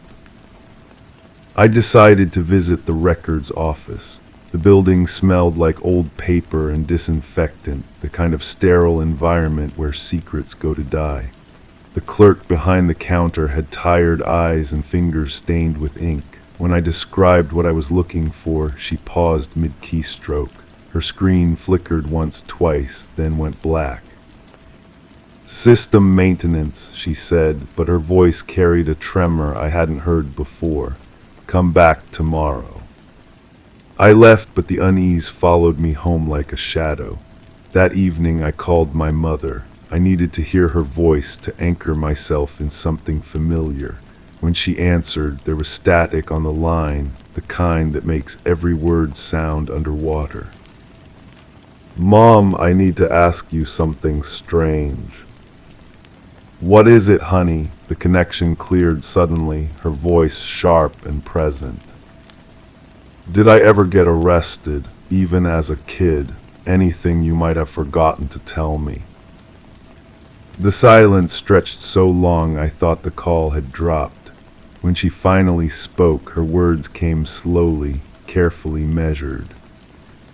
"Why would you ask that?" "I found something, a photo that looked like me, old records." Another pause. In the background I could hear her breathing, each exhale slightly labored. "Some things are better left buried," she said. "Some questions don't have answers you want to hear." The line went dead. Sleep didn't come easily that night. I kept replaying her words, the way she'd avoided giving me a direct answer, the way her voice had changed when I mentioned the photo. I found myself checking locks, peering through curtains, feeling watched in ways I couldn't explain. The next morning I returned to the records office. The same clerk was there, but she looked different somehow, older. Her hands shook slightly as she typed, and she kept glancing at a door marked Private Archives behind her desk. "I ran your search," she said without looking up. "No matches found." "That's impossible. I saw it yesterday." She finally met my eyes, and I saw something there that made my stomach drop. Fear. Pure, undiluted fear. "Sometimes files get misfiled," she whispered. "Sometimes they get moved to places where regular people can't access them, but if you know where to look." She slid a small piece of paper across the counter. "Basement level, after hours, the janitor leaves at sunset." I palmed the paper, feeling its edges sharp against my skin. The address was for a different building entirely, one I'd never seen before despite living in this area my whole life. That evening I stood outside a nondescript concrete structure with no signs or identifying markers. The paper had included a key code, numbers that felt familiar under my fingertips as I pressed them. The door opened with a soft click that echoed in the empty hallway beyond. The basement smelled like mildew and forgotten time. Rows of filing cabinets stretched into darkness, each one locked and labeled with codes I didn't recognize. My footsteps echoed strangely, as if the sound was being absorbed by something I couldn't see. I found the cabinet marked with the number from my paper. Inside, manila folders thick with documents and photographs. My hands trembled as I opened the first file. The photos were there, not just one but dozens, different angles, different lighting, but all unmistakably my face. Some showed me in clothing I'd never owned, in places I'd never been. Others were surveillance shots taken from a distance, showing me walking down streets I didn't recognize. But it was the documents that made my blood run cold. Psychological evaluations describing behaviors I'd never exhibited. Medical records detailing treatments I'd never received. Interview transcripts where someone with my voice described crimes I'd never committed. The dates span years, decades. Some of the records predated my birth. At the bottom of the file, I found a single sheet of paper, a birth certificate different from the one I'd always known, different parents, different location, different name entirely. My hands were shaking so violently I could barely hold the paper. The person described in these files wasn't me, but they wore my face, spoke with my voice, shared my most intimate physical details. Someone had been living parallel lives using my identity, or I had been living someone else's. I heard footsteps in the hallway above, slow, deliberate, getting closer to the basement entrance. I quickly photographed what I could with my phone, stuffed the files back into their folders, and closed the cabinet. The footsteps were on the stairs now, accompanied by voices I couldn't quite make out. I found another exit at the far end of the basement, a service door that opened onto an alley I'd never noticed before. As I stepped outside, I could hear the basement door opening behind me, voices becoming clearer. The files have been accessed. We expected this. The conditioning is breaking down. Should we intervene? Not yet. Let them remember on their own. It's more effective that way. I ran until my lungs burned and my legs gave out, until I found myself in my own neighborhood, standing in front of my own house, staring at windows that suddenly felt like they belonged to a stranger. Inside, I developed the photos I'd taken. The images were clear, undeniable, but as I studied them, I noticed something that made my skin crawl. In every single photograph, in every surveillance shot, the person wearing my face was looking directly at the camera. Not just looking, but staring with an expression I'd never seen in any mirror. An expression of someone who knew they were being watched, someone who wanted to be caught. I checked my phone for the digital copies, but they were gone. Every single photo I'd taken had vanished from my device.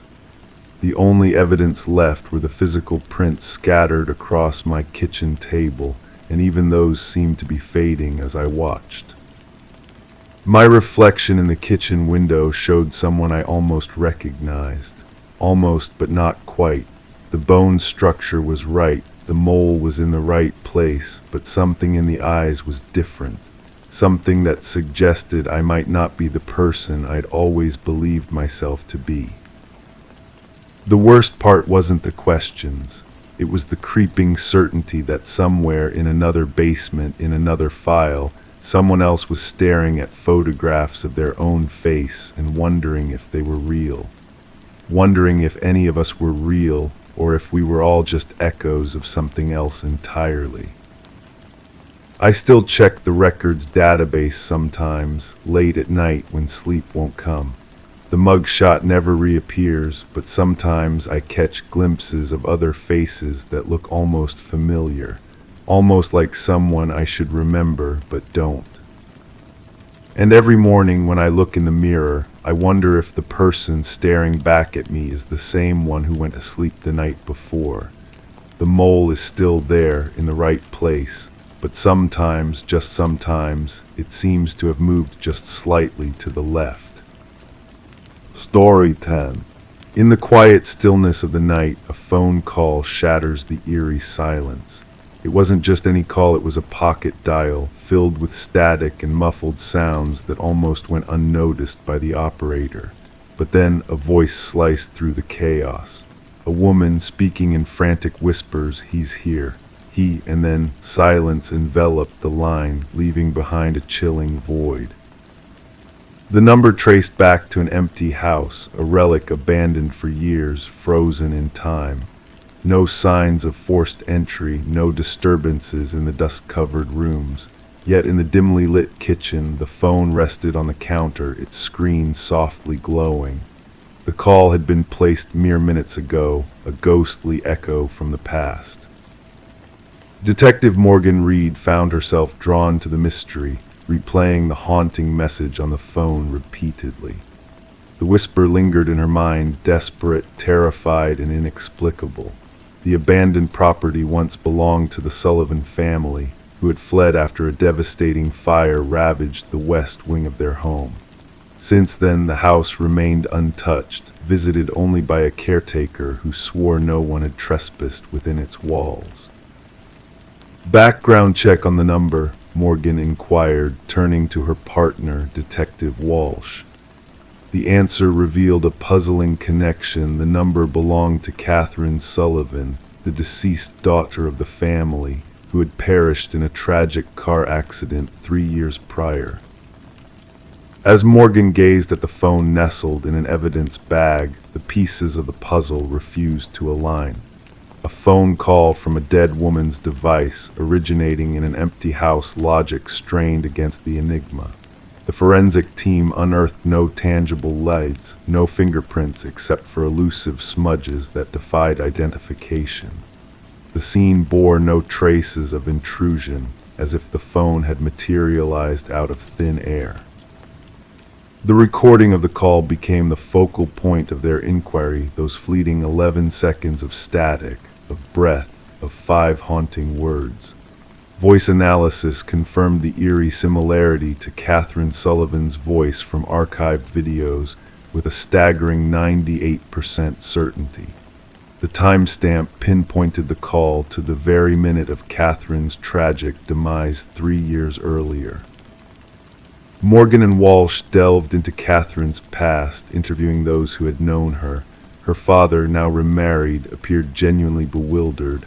Her mother, living in solitude in a small apartment, crumbled upon hearing the spectral message.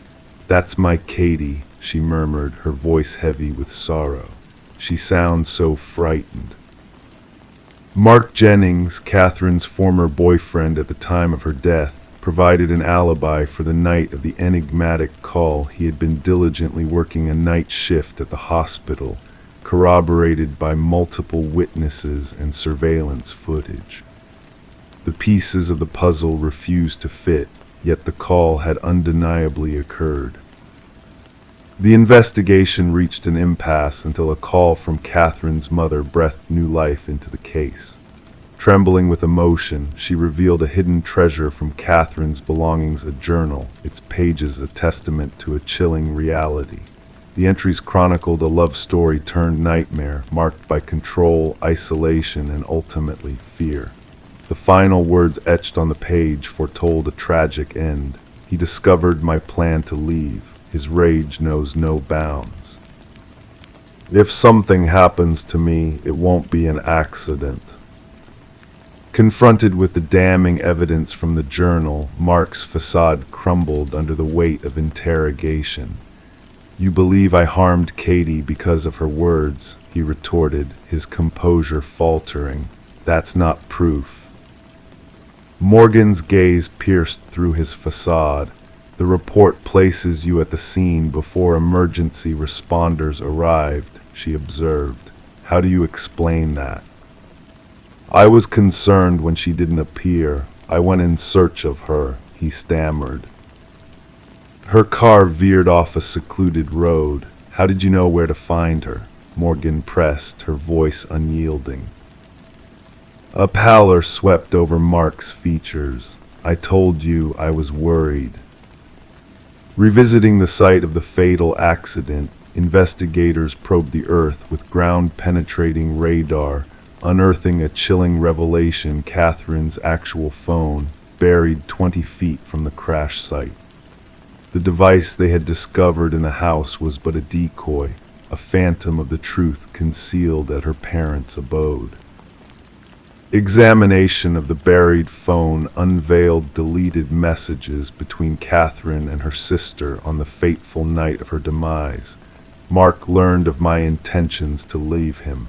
He's tailing me in his vehicle, and later, he's forcing me off the road. The coroner scrutinized the autopsy photos of Catherine with fresh eyes, revealing injuries inconsistent with a mere vehicular accident. Defensive wounds scarred her hands, bruises painting a grim picture of struggle and asphyxiation. The noose tightened around Mark as the damning evidence mounted. When officers descended upon Mark's residence to effectuate his arrest, they discovered an unsettling shrine dedicated to Catherine, a macabre collection of stolen mementos, photographs, and press clippings chronicling her tragic end. Among his possessions lay audio manipulation tools and scripts illuminating the twisted orchestration of the ghost call, a wicked ploy to sow confusion and torment among investigators and Catherine's grief-stricken kin. The scope of the investigation broadened, unveiling the sinister threads woven through Mark's past. Two more suspicious deaths of young women surfaced, cloaked in the guise of accidents, yet tethered to Mark's malevolent influence. 6 days into the manhunt, a breakthrough emerged as Mark's vehicle materialized outside the desolate Sullivan homestead. Inside the vacant house, Mark sat in eerie stillness, fixated on a phone mirroring Catherine's own. As the handcuffs closed around his wrists, he offered no resistance, his gaze vacant and haunted. She refused to be silenced, he confessed to Morgan during interrogation. Even after I extinguished her voice, she persisted, accusing me. I needed the world to hear her, to believe she lingered beyond the veil. A specter cannot testify against me. The trial unfolded swiftly, the jury deliberating for a mere heartbeat before rendering a verdict of first-degree murder against Mark. As the sentence reverberated through the courtroom, Catherine's mother clutched the journal to her chest, a bittersweet token of justice served. In the end, it wasn't through supernatural means that justice prevailed, but through the resolute voice of Catherine, echoing from beyond the grave. Her story endures not as a ghostly tale, but as a testament to the indomitable spirit of victims, whose whispers transcend the void even when their voices have been stilled. And in the evidence locker, the phone from the abandoned house remains, a silent sentinel to a tale of darkness and light, of justice sought and found. Story 11, in the quiet town, whispers never touched upon the house nestled at the edge of the ancient woods. It stood in solitude, a silent sentinel with windows veiled in darkness, its porch bearing the weight of forgotten years. No one dared to lay claim to its ownership. No memory lingered of the hands that fashioned its weathered walls. Yet when a group of wanderers strayed too close to its hidden abode, they beheld a chilling sight, names deeply carved into the wooden siding, etched with a sense of foreboding. And at the very bottom, freshly marked and untouched by time, was a name that stirred a shiver of recognition in one of the hikers. That name, "It is mine," the words escaped in a trembling whisper. As the night draped its cloak over the land, a call pierced the stillness. The dispatch logged it as a routine trespassing incident. The voice at the other end belonged to Mason Wright, the leader of the hikers who had stumbled upon his own name engraved upon the forsaken dwelling. Expecting mere mischief or teenage antics, the responding officers ventured forth. What awaited them defied rational explanation. Detective Sarah Keller arrived as shadows danced upon the forest floor. Her flashlight pierced the darkness, revealing the weather-worn facade of the enigmatic structure. The names 27 in total etched vertically on the eastern wall, some almost faded into obscurity, others sharp as if freshly carved, and at the base, Mason Wright, the incision still redolent of sawdust. "I have never set foot in this place before," Mason's voice quivered in the chill night air. I cannot fathom how my name came to be here. The inquiry commenced with thorough investigations into the background of each name inscribed upon the wooden canvas. The findings sent a chill down the spines of the detective team. Every name belonged to a soul reported missing over the span of 4 decades. Some cases lay dormant, forgotten. Others remained open wounds. Yet a common thread wove through each tale. The vanished ones had all trodden these woods alone. Forensic experts meticulously documented the carvings, noting the depth, technique, and erosion of each name. The eldest inscription, Rebecca Hansen, harkened back to a disappearance 37 years past. A young woman who ventured into the woods and never returned, leaving behind only a solitary hiking boot by a babbling stream. Mason's recounting remained unwavering. He bore no ties to this place beyond the chance trek with his college comrades. They had chosen the path randomly, guided by a fleeting online suggestion. His history yielded no connection to the other names adorning the desolate house. The focus shifted to Mason's companions. Emily Chen, the group's photographer, offered snapshots taken during their expedition. Upon scrutiny, analysts discerned a disconcerting presence, a blurred figure lingering in the background of 3 separate images. A tall, slender silhouette, always partially obscured by the woodland veil. "We saw no one else along our journey," Emily affirmed. "We would have surely noticed." Venturing into the abandoned interior, officers found a basement harboring a grim tableau. Possessions of the vanished hikers arranged meticulously on wooden shelves. Watches, backpacks, cameras, wallets, each item bearing a name corresponding to those on the exterior wall. Bloodstains, invisible to the naked eye, emerged under the scrutiny of ultraviolet light on the basement floor, a macabre testimony to efforts of a meticulous cleaner. Though no bodies lay interred beneath the dwelling, cadaver dogs signaled insistently towards the dense heart of the forest beyond. Amidst the escalating probe, Detective Keller noted a shift in Mason's demeanor. He reported eerie incidents, whispers in the night, fresh footprints leading to his door but not away, phantom figures watching from the shadows. Assigned protection, Mason's paranoia burgeoned. A breakthrough surfaced when buried land records unveiled the house's former owner, a recluse named Victor Blackwood. Rarely glimpsed by neighbors, he loomed tall and gaunt, evading society's gaze. Blackwood vanished 15 winters past, his departure unmarked by official inquiry. With a warrant secured, Detective Keller delved deeper into the surrounding wilderness. A search party unearthed rudimentary hunting blinds scattered strategically along frequented trails. Within one blind, a journal lay nestled, chronicling meticulous observations of hikers, their habits, gear, and routes. The writing evolved from hunting animals to hunting human quarry, detailing selection criteria and stalking techniques. The manhunt for Blackwood ignited a multi-jurisdictional pursuit, utilizing aerial scans and ground teams scouring every nook and cranny. Yet the quarry remained elusive. Mason ceased all communication. Entering his vacant abode, officers discovered a chilling message on his bedroom wall, freshly etched. The hunter becomes the hunted. Weeks passed in fruitless pursuit of Mason. In a subsequent sweep of Blackwood's domicile, forensic technicians uncovered a concealed workshop behind a false wall. Woodworking implements, preservatives, and a freshly carved name awaited discovery, a name familiar to Detective Keller. It belonged to the lead forensic expert who had probed the dwelling. The expert, ailing and unreachable, had vanished without a trace. A vigilant watch encircled the house, surveillance systems primed for any intrusion. 3 nights hence, sensors blared an alert. Cameras captured a figure emerging from the forest's depths, impossibly tall, unnaturally slender, moving with an eerie grace. As tactical units closed in, the cameras faltered, briefly losing sight.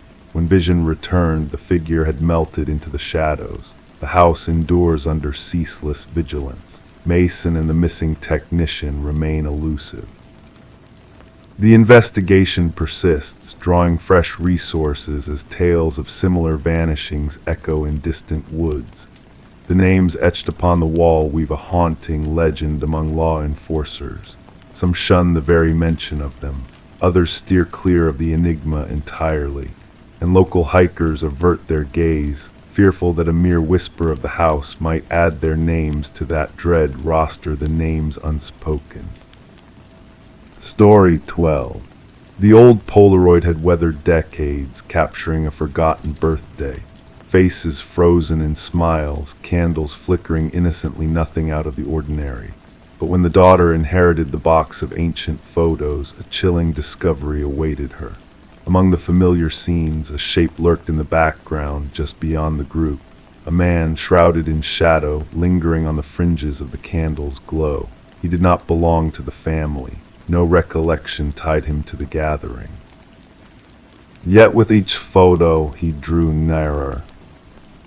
Sarah Winters stumbled upon the collection while sorting through her late mother's attic. A simple cardboard box labeled Memories unveiled a trove of faded snapshots chronicling past family joy. What should have brought solace soon turned into the inception of a haunting riddle. In the initial photo, he was barely discernible, a mere silhouette on the periphery during her 7th birthday celebration. The dark figure loomed by the glass door, features obscured, a silent observer. In the subsequent snapshot, taken moments later, he had ventured inside. By the 3rd image, he hovered behind her uncle, unnoticed by all captured in the frames. Trembling, Sarah contacted her father, seeking answers. "Dad, who is this man in the background of these photos?" A pregnant pause followed, then a sharp gasp. "What man? There should be no one but family." Her father's voice quivered. Detective Marcus Reed attentively examined the photos spread across his precinct desk, rain tapping against the windows, casting dancing shadows. His weathered hands traversed each image methodically, a glint of intrigue in his eyes. "No one recognized this individual?" he inquired, voice even but intrigued. "No one," Sarah affirmed, arranging the photos in a chronological sequence. The detective leaned in, the chair protesting his weight. What initially seemed like paranoia coalesced into a chilling reality before his eyes. The figure advanced methodically through the party, inching closer to the children in each successive photo. In the final frame, he loomed directly behind Sarah's youthful form, a pale hand reaching out just beyond the frame's edge. "The photographer," Reed ventured, skepticism tainting his tone. "My mother took these. She set the timer and stepped into the frame," Sarah clarified. Copies were made, a case file opened. The detective reached out to surviving party attendees.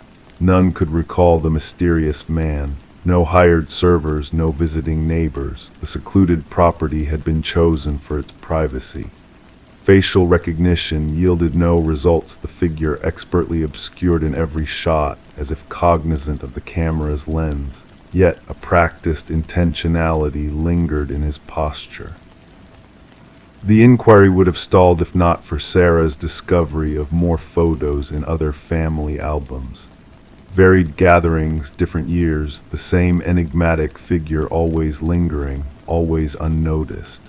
Enhanced by a computer specialist, minute details emerged: a scar, a ring, a partial reflection revealing hidden features.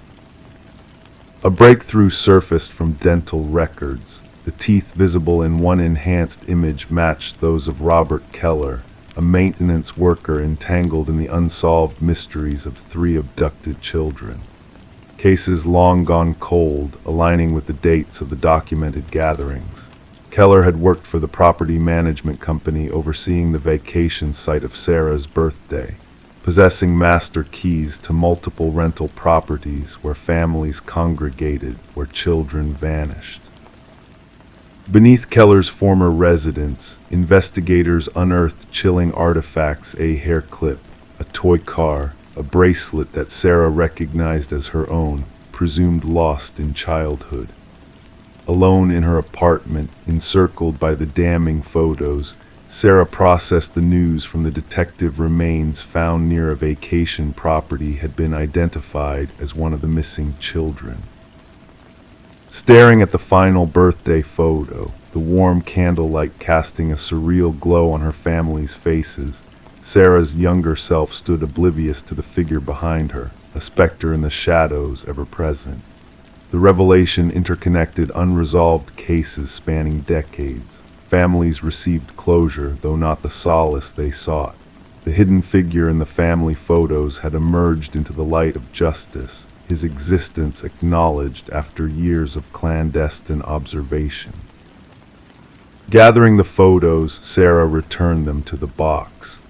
They now represented evidence, a testament to the unseen perils lurking within seemingly benign images, concealed figures traversing celebrations unnoticed, leaving behind the faintest traces of their ominous presence in the frozen fragments of time.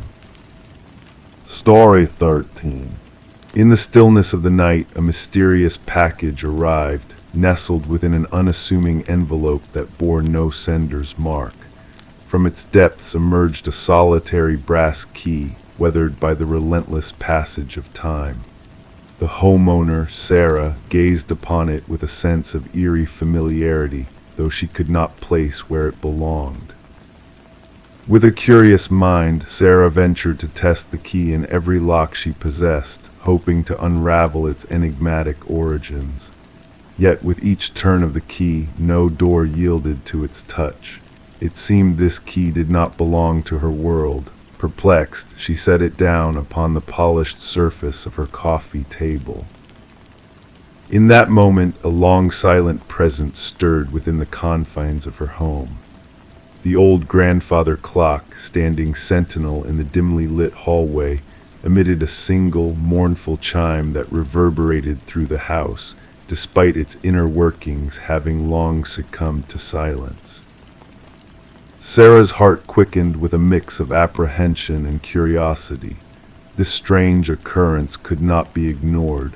She sought the counsel of the authorities, sharing her tale of the inexplicable key and the haunting chime that echoed through her home. Initially met with skepticism, the responding officer attempted to dismiss Sarah's concerns as mere happenstance, a key misplaced, a message gone awry. Yet Sarah's intuition whispered a different truth, a truth that refused to be silenced. Reluctantly, the officer accepted the key into evidence, its significance unbeknownst to him at the time. The key found its way into the hands of Detective Robert Harmon, a seasoned investigator with a keen eye for unraveling the tangled threads of seemingly innocuous beginnings. As the brass key rested upon his desk, its unassuming presence belied the weight of the mysteries it held. Delving into Sarah's background revealed a life untouched by criminality, a retired teacher, a widow, a mother, a woman whose quiet existence had been disrupted by the arrival of a key that bore no place in her reality. Forensic examinations uncovered no fingerprints save for Sarah's own, no clues within the generic postmarked envelope, no DNA to trace back to a sender. The key itself, a common schlage, bore the scars of time and use, hinting at a past obscured from view. A breakthrough emerged when Detective Harmon, following a hunch, ran the key's unique pattern through the department's database. A cold case, dormant for 7 long years, resurfaced a key that once unlocked a chamber of horrors, a storage unit harboring unspeakable truths. The investigation took a sinister turn as the key unraveled a tapestry of darkness woven by a shadowy figure known as Harold Jenkins. A man of hidden depths, a predator in plain sight, Jenkins had carefully crafted a facade of normalcy while concealing a trail of unspeakable atrocities. As the hunt for Jenkins intensified, a chilling discovery emerged from beneath the floorboards of a desolate cabin, a hidden room, a macabre shrine adorned with rows of brass keys, each bearing a name and a date, a silent testament to lives extinguished. The manhunt reached a fever pitch as authorities closed in on Jenkins, a specter of malevolence fleeing into the wild embrace of nature's untamed beauty. A final confrontation unfolded, culminating in Jenkins' solitary demise within the confines of an abandoned tower, his secrets perishing with him. In the aftermath of the tragedy, Sarah found herself adrift in a sea of unanswered questions, haunted by the specter of a darkness she had unknowingly brushed against. The clock's hollow chime echoed in her mind, a reminder of the vigilance required to discern the wolves lurking in sheep's clothing. The case of the Keymaster sent shockwaves through the community, a stark reminder that evil often wears a mask of normalcy. Jenkins' twisted legacy left behind a trail of sorrow and loss, a legacy that scarred not only the victims, but also those who had crossed paths with his malevolent gaze. As the brass keys sat in silent testimony within the evidence locker, each one a silent witness to lives cut short, the world grappled with the chilling realization that monsters can dwell among us, their true nature hidden behind a facade of ordinariness. And so the night enveloped Sarah in its embrace, the shadows whispering of secrets untold and horrors unseen, as she sought solace in the quiet hum of the night, praying for a slumber untouched by the nightmares that lurked in the darkness. Story 14. The apartment had sat in silence for months, its secrets hidden within its walls. When the new tenants arrived, their expectations were low, perhaps just some dust, a few remnants of the past. But one door resisted their efforts to open it. A closet, locked tight from the inside, held a mystery waiting to be unraveled. With a heavy sigh, the landlord forced the stubborn door ajar, revealing a sight that sent shivers down the spines of those present. The walls bore witness to a haunting tale, etched with deep, jagged scratches clawed into the wood, and in the shadowed corner an ancient flip phone lay dormant, its screen still aglow with a single unread message. Detective Morgan Shaw, seasoned in the ways of darkness that lingered in the corners of the world, felt a chill creep down her spine at the sight before her. Not a drop of blood stained the scene, yet the desperation seeped from those scratch marks, telling a story of confinement and struggle. "We need forensics on the scene immediately," she instructed her partner, Officer Reed, who diligently captured the eerie markings with his camera, "and gather all records of the previous tenants." The message on the forgotten phone whispered only 4 words: "I know what you did." The landlord, a man of nervous disposition with perpetually clammy hands, spoke of the previous tenant's sudden departure, leaving rent unpaid. "A quiet young woman," he mumbled, avoiding the gaze of the closet. "No trouble until she vanished about 6 months ago." Forensic analysis unveiled a grim truth within the scratches: traces of blood, mostly belonging to a single person identified as Emma Caldwell, a 28-year-old woman reported missing by her employer. Yet 2 other DNA profiles emerged, one unknown, the other belonging to a man declared deceased for 2 years. "This defies logic," Shaw murmured, her gaze fixed on the perplexing findings. Derek Mercer, once presumed dead, now left his mark within the walls of Emma's prison. The puzzle deepened as pieces began to align. Emma's apartment spoke volumes of an interrupted existence, frozen in time. Unanswered mail, a lone coffee mug abandoned in the sink, a meticulously made bed all painted a portrait of a life abruptly halted. Her phone records hinted at a mysterious figure, a new boyfriend shrouded in secrecy and intensity. As the investigation unfolded, a chilling revelation emerged from surveillance footage. A man in a baseball cap trailing Emma into the building under the cover of night, his identity carefully shielded. The breakthrough came with the discovery of Derek Mercer's fingerprints on the closet's inner doorknob, a revelation that shattered the facade of his demise. He staged his death, Shaw concluded, her mind racing to connect the dots between Emma, Derek, and another missing soul, Lynette Porter. Lynette's tale intertwined with Emma's, bound by Mercer's twisted web of control and manipulation.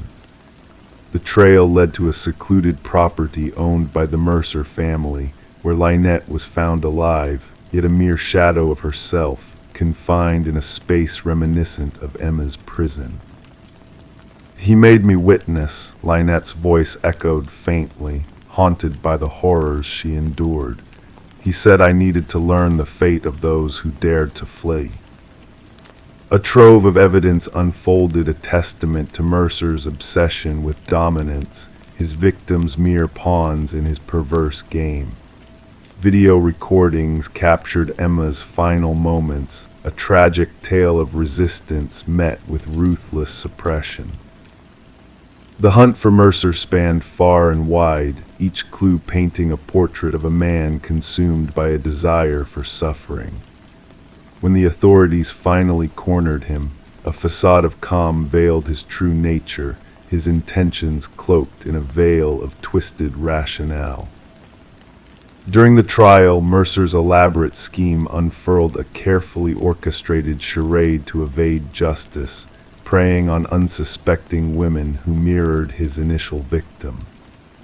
Emma's fate remained a mystery, her final moments etched in the scratch marks that adorned her prison. The jury swiftly returned a verdict of guilt, condemning Mercer to a life devoid of freedom. As the sentence was passed, a fleeting smile graced Mercer's lips, a silent acknowledgement of a truth known only to him. In a moment of courage, Lynette Porter faced her captor in court, her words ringing with defiance. "In darkness he dwells, imprisoned by his own malevolence, but as he withers in confinement, I shall bask in the light of freedom." The case reshaped investigative protocols, shedding light on the intricacies of missing persons cases, particularly the significance of relationship dynamics and rental property scrutiny.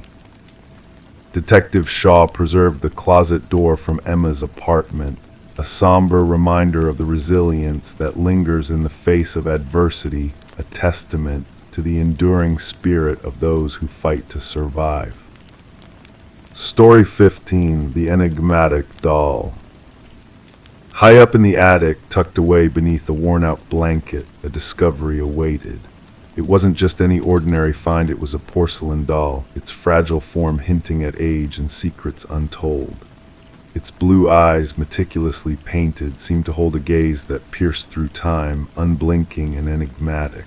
Sarah and Michael, a young couple who had recently acquired the Victorian house at auction, stumbled upon this mysterious doll, unknown to them until that moment.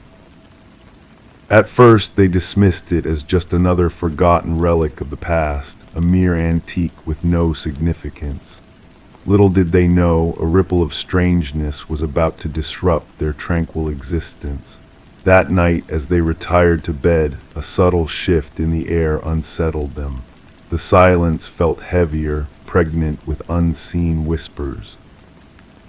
And when morning dawned, the doll was no longer nestled in the attic it had migrated, perching itself ominously at the foot of their bed, a silent sentinel watching over them. Sarah and Michael had been drawn to the house's ornate woodwork and enigmatic allure, oblivious to the whispers of its troubled history. Detective Rachel Winters, a seasoned investigator, received a chilling call one crisp autumn morning. The scene she encountered in the master bedroom was one of eerie precision and dread. The female victim lay in a contorted pose, eyes wide with fear etched into her expression. Nearby, the male victim seemed to have met his demise while attempting a futile escape. The puzzle that unfolded before Detective Winters was perplexing. The crime scene bore no traces of forced entry, no signs of a struggle beyond the ghastly finale. The victims appeared almost staged, like puppets in a macabre play orchestrated by an unseen hand. Each detail meticulously captured by the crime scene team hinted at a malevolent force at play. As the investigation delved deeper, a pattern emerged from the shadows of the house's history. 3 previous owners had met mysterious fates within its walls, their deaths shrouded in inexplicable circumstances. Tales of antique toys appearing out of nowhere and phantom footsteps haunting empty corridors whispered of a dark legacy intertwined with the house's very foundations. Forensic analysis uncovered a chilling revelation: traces of vintage fabrics, akin to those used in antique doll clothing, permeated the crime scene. The absence of any intruder's DNA or physical presence confounded the investigators, hinting at a spectral hand guiding the malevolent events. The threads of the past seemed to weave a tapestry of dread and foreboding around Sarah and Michael, ensnaring them in a web of ancient malice. A breakthrough came in the form of hidden photographs, revealing a connection to a renowned doll maker who had once resided in the house. The eerie images depicted the doll in different poses, hinting at a semblance of life within its porcelain form. Infrared scans unveiled ghostly handprints trailing from the attic to the master bedroom, a spectral path linking past and present in a dance of darkness. As Detective Winters unearthed the doll maker's dark legacy of binding spirits to his creations, a chilling truth emerged. The doll, a vessel of malevolence, harbored secrets that transcended mere craftsmanship. The boundaries between the living and the dead blurred, as whispers of forbidden rituals and unnatural materials echoed through the halls of the house. The investigation, shrouded in shadows and unanswered questions, reached an impasse. The doll's elusive presence taunted the investigators, slipping through their grasp like smoke on the wind. Detective Winters, haunted by the enigma that eluded her, made a fateful decision to retain the doll as evidence, sealing its fate within a secure cabinet at the station. But the forces at play were not to be contained by mere mortal locks. A night of eerie stillness descended upon the station, shrouded in a veil of silence and mystery. The morning light revealed a baffling truth: the doll had vanished, leaving behind a perplexing void in its wake. Detective Winters, untouched but bewildered, found herself at the center of a riddle with no solution. The house, burdened by its dark legacy, exchanged hands once more, its haunted past a deterrent to all but the brave or foolhardy. The new owners, cautious and wary, discovered the attic devoid of the doll that had once held sway over its occupants.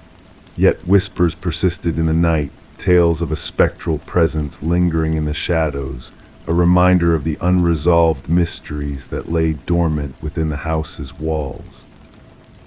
As time passed and memories faded, Detective Winters chose to retire, carrying with her a solemn vow never to unearth the photograph that bore witness to the dollmaker's dark art. The tale of Sarah and Michael, lost to the annals of unsolved cases, echoed through the corridors of the detective department, a haunting reminder of the enigmatic doll that defied explanation. And so the house stood silent, its secrets buried within the confines of its walls, a sentinel of the past watching over the present.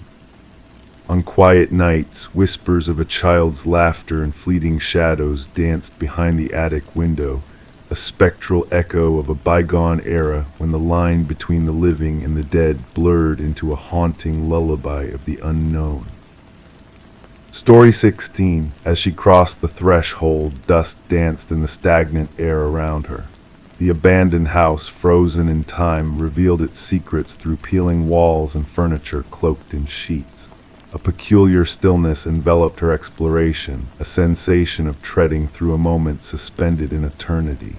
Yet amid this eerie calm, a peculiar mystery unfolded. Each door she opened, each corridor she traversed, all led her back to the same parlor.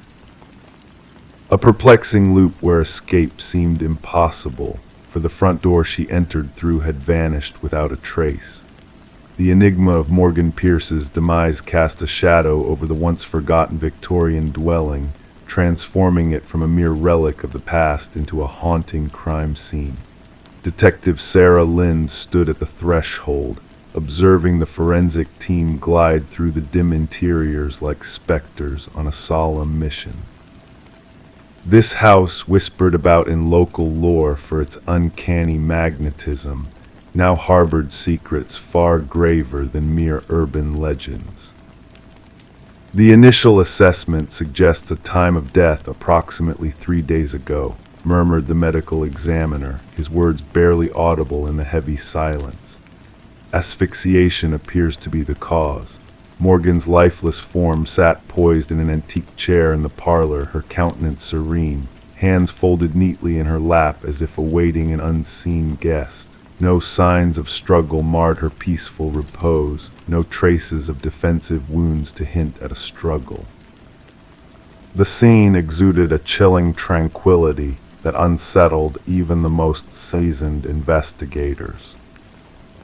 "Who discovered the body?" Lind inquired, her gaze scanning the notes before her. "A real estate agent showing the property to prospective buyers," her partner responded. They stumbled upon her seated there, mistaking her for a trespasser until they drew nearer. Since the passing of its previous owner, Eleanor Blackwood, nearly 5 years prior, the house had stood abandoned, ensnared in legal disputes and forgotten by all but the curious and the reckless. Morgan Pierce, a 26-year-old graduate student delving into architectural anomalies for her thesis, had been drawn to the enigmatic Victorian with a penchant for confounding its visitors. Her roommate reported her missing 2 days ago, Lind noted. Morgan had mentioned visiting the house where people get lost for her research. Investigations unveiled a trail of Morgan's visits to the house leading up to her demise. Entries in her journal chronicled peculiar acoustics, inexplicable cold spots, and doors that defied conventional logic by leading to disparate rooms with each opening. In her final musings, she spoke of deploying specialized equipment to capture the elusive spatial inconsistencies she sensed. Yet this equipment remained conspicuously absent from the scene. A surprising revelation surfaced during the autopsy. An unusual alkaloid, derived from a plant used in shamanic rituals, lingered in Morgan's system. While capable of inducing disorientation and vivid hallucinations, the quantity detected proved insufficient to be fatal. She wasn't one to dabble in recreational substances, affirmed her boyfriend under interrogation. Morgan held her research ethics in high regard. Deliberately distorting her perception would have been out of character. Digital traces unearthed fragments of deleted messages from Morgan's phone, dialogues with a kindred spirit sharing her fascination with the house, a figure claiming to grasp its enigmatic essence. Their exchanges evolved into cryptic intimacy, hinting at a profound connection to the dwelling's mysteries. "The house retains its memories," one message hinted. "It yearns for someone to comprehend." The trail of inquiry led to Adam Reeves, an architectural historian whose expertise in rare spatial phenomena had captivated Morgan. Their professional liaison had matured into a personal bond steeped in shared intrigue for the enigmatic Victorian's hidden truths. Reeves, when questioned, bore the weight of genuine sorrow at Morgan's untimely demise. "The house is notorious," he divulged. "Its architect wove optical illusions and deceptive perspectives within its design." Morgan believed a deeper truth lay veiled beneath the surface, a reality transcending mere tricks of architecture. However, Reeves possessed a solid alibi for the presumed time of Morgan's passing, substantiated by security footage placing him at a university symposium distant from the crime scene. A breakthrough emerged from an unexpected source, Eleanor Blackwood's grandson, now residing overseas. When contacted by investigators, he unveiled a family secret shrouded for generations. "My grandmother wasn't the sole Blackwood to meet their end in that house," he disclosed. Others followed suit. Always discovered in the parlor, always in a state of serene repose, the family dubbed it the Claiming. With a trove of journals spanning decades, he unveiled a harrowing pattern. Individuals spending prolonged periods within the house inevitably succumbed to what the family euphemistically termed the influence. A secondary sweep of the premises unveiled a concealed compartment concealed behind the parlor hearth. Within its confines lay Morgan's missing equipment, alongside a trove of artifacts hailing from diverse indigenous cultures, meticulously arranged in a geometric arrangement. Nestled at the heart of this arrangement rested a weathered figurine embodying a deity associated with liminal realms, thresholds bridging worlds. Analysis of the artifacts unveiled traces of the alkaloid found in Morgan's system, linking her research to this esoteric cache. The investigation took a sinister turn with the revelation of foreign fingerprints dotting doorknobs throughout the house, distinct from Morgan's or any known visitors. Weeks later, Adam Reeves met a fate mirroring Morgan's demise, seated in repose, bearing the same alkaloid in his system. Clutched in his hand, a key of mysterious origin, fitting snugly into the concealed compartment within the Victorian house. His final missive, a poignant email addressed to himself as a testament to unmasking the house's cryptic nature, spoke of a reality distorted by perceptual trickery. "The house doesn't bind you physically, it ensnares your perception," Reeves wrote. "Morgan's intuition was sound, the doors lead where they always have, but an illusion of circularity clouds your judgment. Once the truth dawns upon you, freedom beckons, yet by then the allure of the enigma grips you tightly. The case, officially unresolved, lingers as a shadow of suspicion over the condemned Victorian estate, barred from access by official decree. Whispers persist of spectral lights flickering within its confines on certain nights, of visitors who venture in but never emerge. Locals harbor beliefs of the house, claiming those who delve too deeply into its mysteries, while others posit that Morgan and Reeves unraveled a potent, age-old truth existing in the interstices of conventional reality. The ultimate verity remains as elusive as an exit in a house, ensnaring wanderers in an endless loop of return. Story 17. Once upon a time, a quaint old library stood silently, its fate sealed by the impending doom of demolition. The workers toiled tirelessly, their efforts nearing completion, when a serendipitous stumble led to a revelation. Amidst the dusty shelves, a hidden latch awaited discovery. With a gentle push, the bookshelf swung open, unveiling a secret passage shrouded in mystery. The air within was heavy, stagnant with the passage of time, untouched for decades. No furniture adorned the hidden room, save for a solitary chair at its center, firmly bolted to the aged floorboards, and etched repeatedly on the walls in frantic scrawls, a haunting message lingered: "I am still here." The construction foreman, startled by this unexpected find, swiftly alerted the authorities.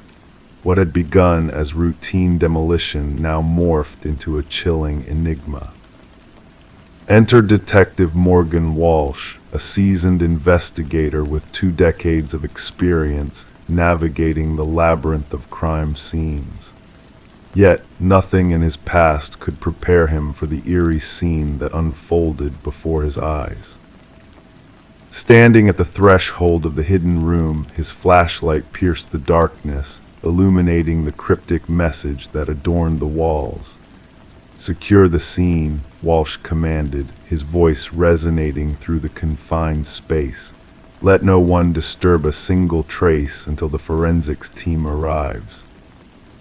The library's history whispered of intrigue. The Harrington family, once pillars of the community, had gifted the establishment to the public following the mysterious disappearance of their daughter, Rebecca. Vanishing without a trace during her final year of college, Rebecca's absence cast a shadow over the family's legacy.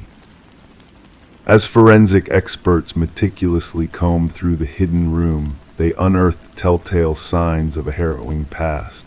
Strands of hair and fabric embedded in the chair, walls etched with cryptic messages tainted with traces of blood and skin cells.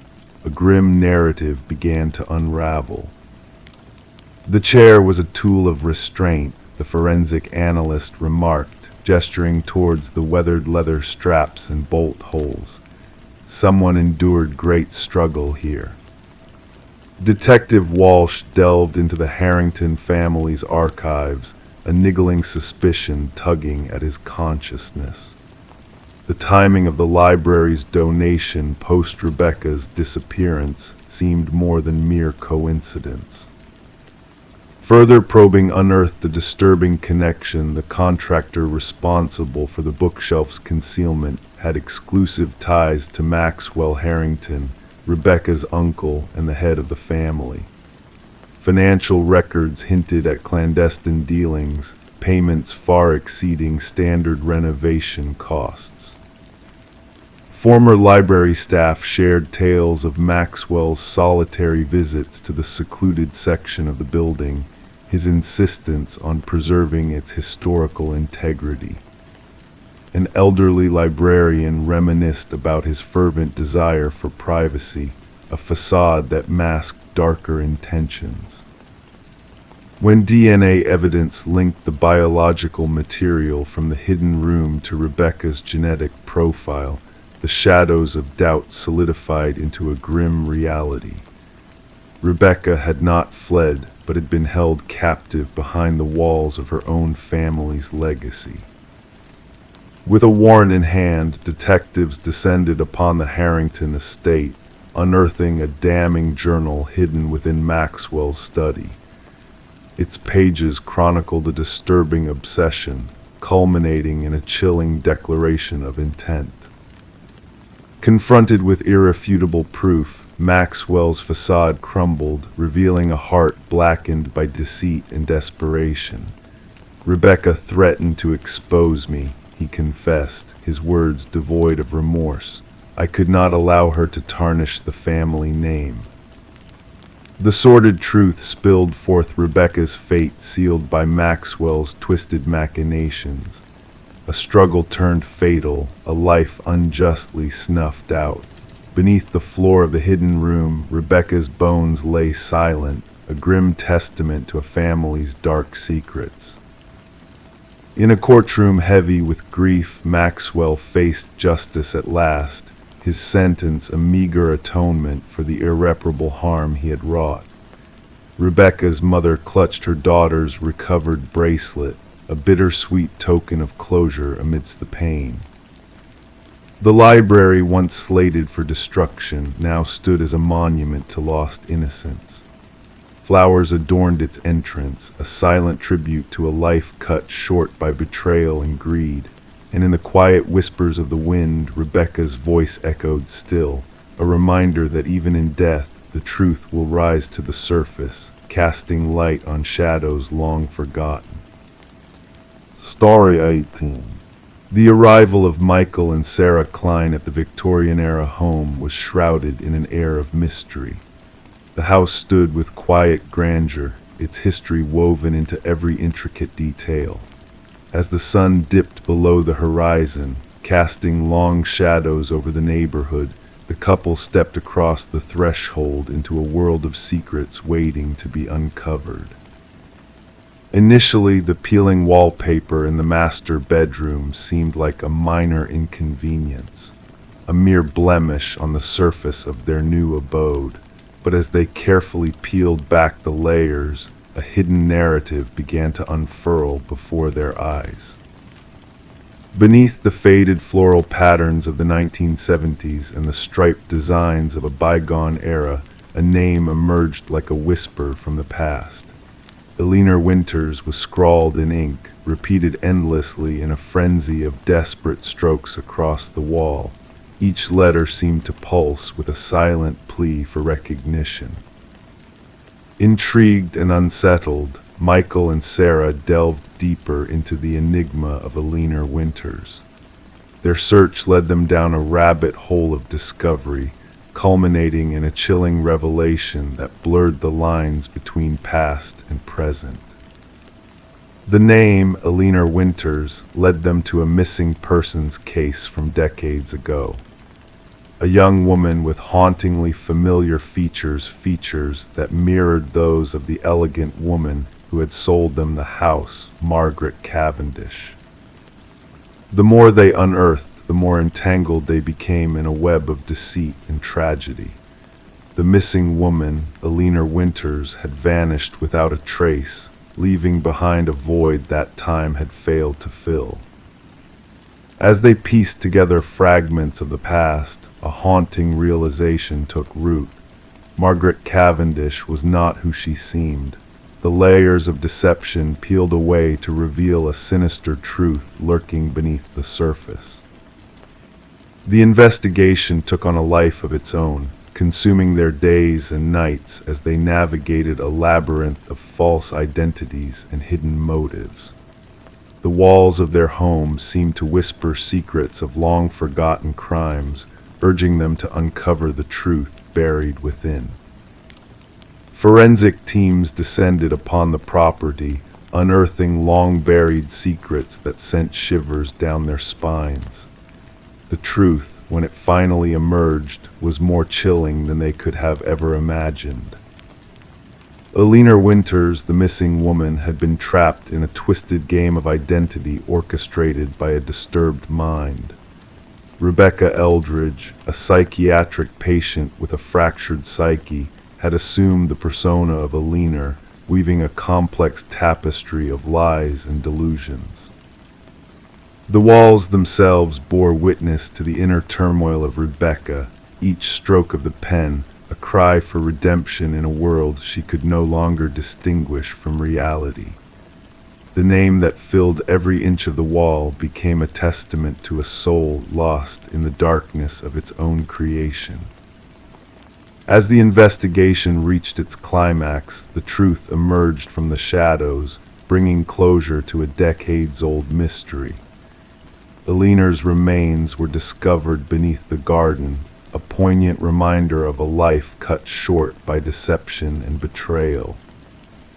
For Michael and Sarah, the house they had once seen as a sanctuary became a haunting reminder of the fragility of truth. The walls, once silent witnesses to a hidden past, now stood as a testament to the power of memory and the enduring legacy of those who had come before.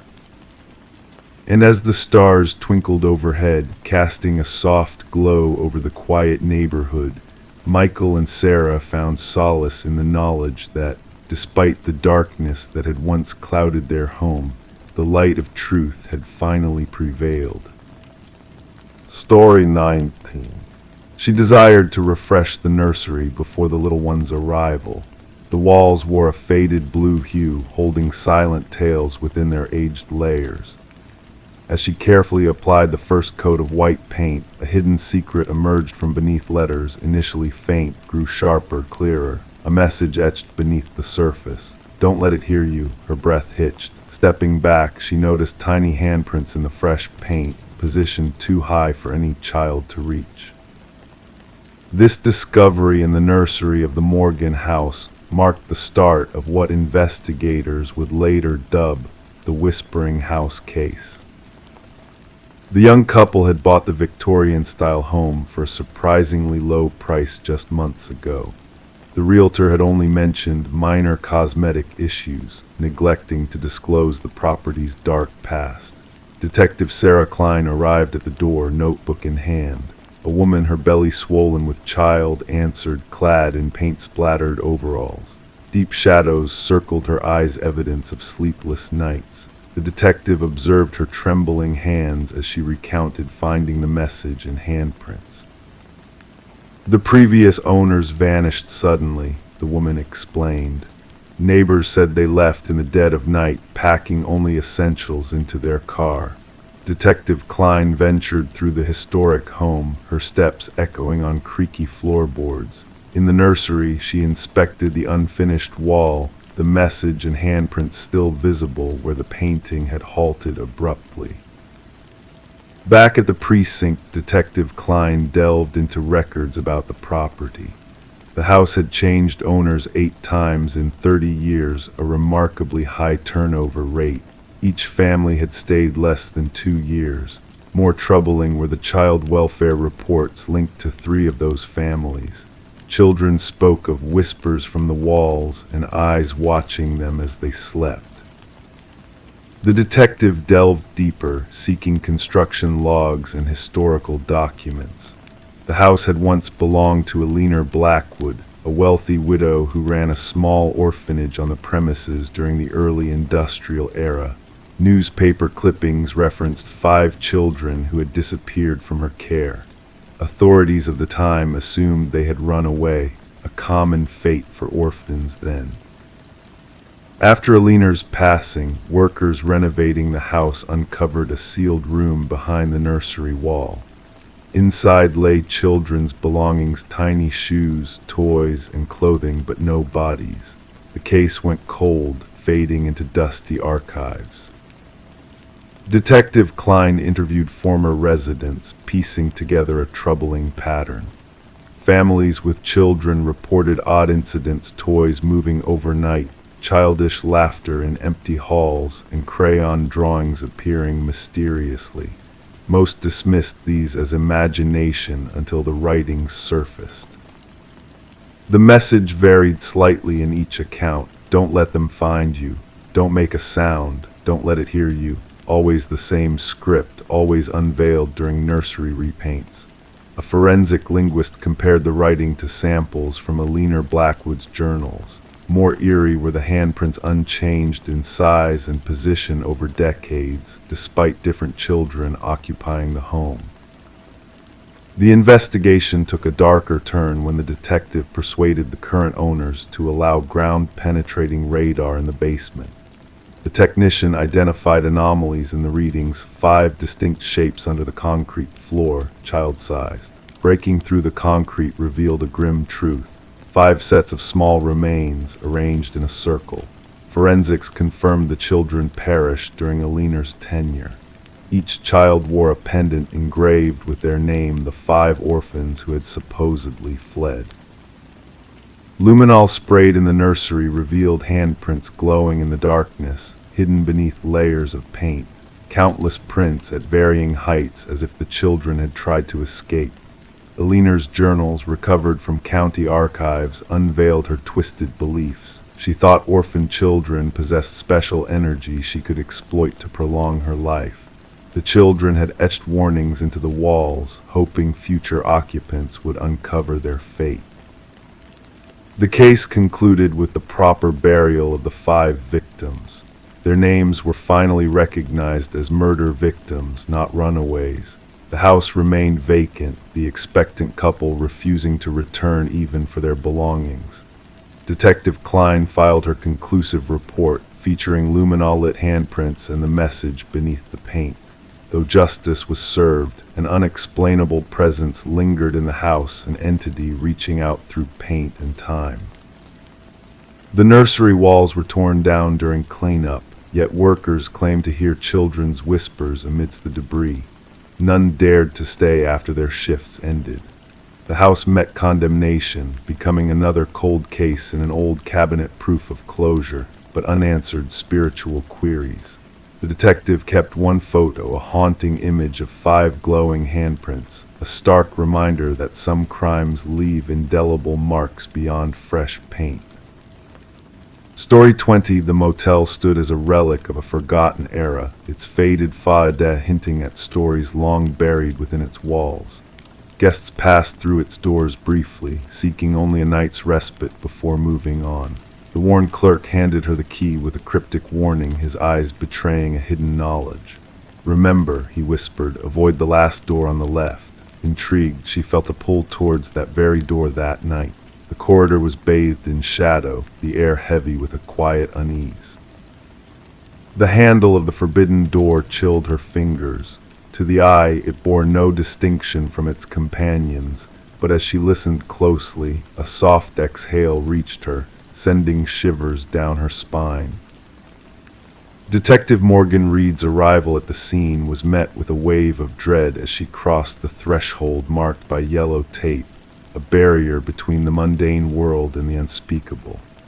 The metallic tang of blood lingered in the air, a grim herald of the tragedy that awaited within. The room held a macabre tableau, a pristine bathroom juxtaposed with the grisly sight of a young woman's body, her life extinguished in a moment of violence. Reed knelt beside the victim, her gaze meeting vacant eyes that seemed to hold a silent plea for justice. The forensic technician's stoic voice broke the silence, revealing the grim truth of yet another life extinguished by the same hand. Reed absorbed the details, each clue a thread in the tapestry of a killer's twisted design. The victim's elegance clashed with the squalor of the motel room, a stark reminder of the darkness that lurked in unexpected places. The manager's trembling presence spoke of a world shattered by the discovery, a reminder that evil could wear the mask of the ordinary. Back at the precinct, Reed delved into the puzzle laid before her, each piece a question without an answer. The faces of the victims haunted her, their stories intertwined by a thread of tragedy. The autopsy report offered no solace, only confirming the intimate brutality of the crimes. As the investigation deepened, shadows of doubt crept into the light, casting suspicion on those who dwelled in the victim's world. A breakthrough came in the form of a whispered revelation from the victim's sister, a key that unlocked a door to the truth. Reed followed the trail to the victim's workplace, where a facade of professionalism masked hidden secrets. The name C emerged as a specter, leading Reed down a path lined with deceit and betrayal. The veneer of respectability cracked, revealing a darkness that lurked beneath the surface. In the interrogation room, the facade shattered, laying bare the heart of darkness that had orchestrated the tragedies. Charles Emerson's confession echoed in the sterile air, a chilling admission of sins that defied comprehension. The trial marked the end of a chapter, but for Reed, the echoes of the past lingered, a reminder that evil wore many masks. The media dubbed it the Door on the Left case, a saga of horror that captivated the public imagination. But for Reed, the story did not end with the verdict. In the quiet moments, she found herself retracing the steps that led to that fateful room, a silent witness to the secrets that dwelled within its walls. The keys to the past remained locked away, a tangible reminder that some doors once opened could never be closed. Story 21. The aged apartment held its secrets, groaning pipes, creaking floorboards, yet the new tenant sensed a difference in the sounds she heard. The footsteps above were too precise, too steady to belong to a normal neighbor. Despite residing on the top floor, the deliberate pacing continued, slow and methodical. One evening she gathered her courage and tapped the ceiling with a broomstick. The noise ceased. A heavy silence lingered before a single knock echoed back, emanating from within the ceiling itself. Sarah Coleman kept the knocking incident to herself, convincing her mind it was merely the settling of the old building, or perhaps a small creature exploring the attic space. Night after night, the rhythmic footfalls persisted, tracing unseen paths across her ceiling in the shadows. Sarah resorted to turning up her television, wearing headphones to bed, anything to drown out the haunting sound that invaded her solitude. Detective Morris became involved when a maintenance worker accidentally stumbled upon a hidden crawl space while conducting routine repairs. The worker uncovered a narrow passage concealed behind a section of drywall near Sarah's apartment, a passage absent from the building's original plans. Upon shining a light into the hidden space, the worker revealed a makeshift living area, crumpled food wrappers, discarded water bottles, a soiled blanket, and a small notebook. Alarmed, the building superintendent contacted the police. Detective Morris, accompanied by Detective Rivera, arrived to find the maintenance worker visibly shaken, muttering about someone living within the walls, someone watching. The notebook contained meticulous observations of Sarah Coleman's daily life, her routines, her visitors, her meals, her entertainment choices. The entries transitioned from neat handwriting to erratic scrawls with cryptic symbols adorning the margins. The final pages conveyed a sense of frustration and possessiveness, culminating in the chilling declaration, "She has chosen to ignore me. No one ignores me." Forensics teams meticulously combed through the crawl space, uncovering fingerprints unmatched in any database. They revealed a labyrinth of hidden passages woven into the building's structure, some dating back decades. These secret corridors interconnected several apartments but terminated at observation points disguised as innocuous fixtures, with only one leading to Sarah Coleman's dwelling. Residents of the current apartments reported nothing out of the ordinary, attributing any noises to typical urban living. However, former tenants shared unsettling experiences, feelings of being watched, inexplicable sounds. 3 former inhabitants of Sarah's apartment recounted their discomfort, one fleeing after a mere fortnight, their fears silenced by the stigma of sounding paranoid. The breakthrough in the investigation came with the discovery of microscopic blood spatter in one of the hidden spaces, matched through DNA to a missing former resident, Martin Weaver. Martin had resided directly beneath Sarah's apartment before vanishing without a trace. As Detective Morris delved deeper, he unearthed a pattern in Edward's actions, a reclusive man who sought top-floor units, made minimal connections, and abruptly vacated each residence. A visit to a remote rural cabin linked to Edward revealed a macabre collection of photos, notes, and journals. Images of past residents, intricate diagrams of building structures, and chilling accounts of maintaining the habitat adorned the walls. A corkboard displayed missing persons reports, 6 of them connected to Edward's history, each victim marked by tragedy. The grim discovery of multiple graves behind the cabin marked a tragic end to the search for Edward's victims. As authorities endeavored to identify the remains, Detective Morris revisited Sarah's building. Though the crawl spaces had been sealed, whispers of mysterious noises persisted among the residents. During security system installations, a hidden notebook emerged, bearing a cryptic message hinting at a new hiding place. Officers raced to evacuate Sarah, only to find her apartment deserted.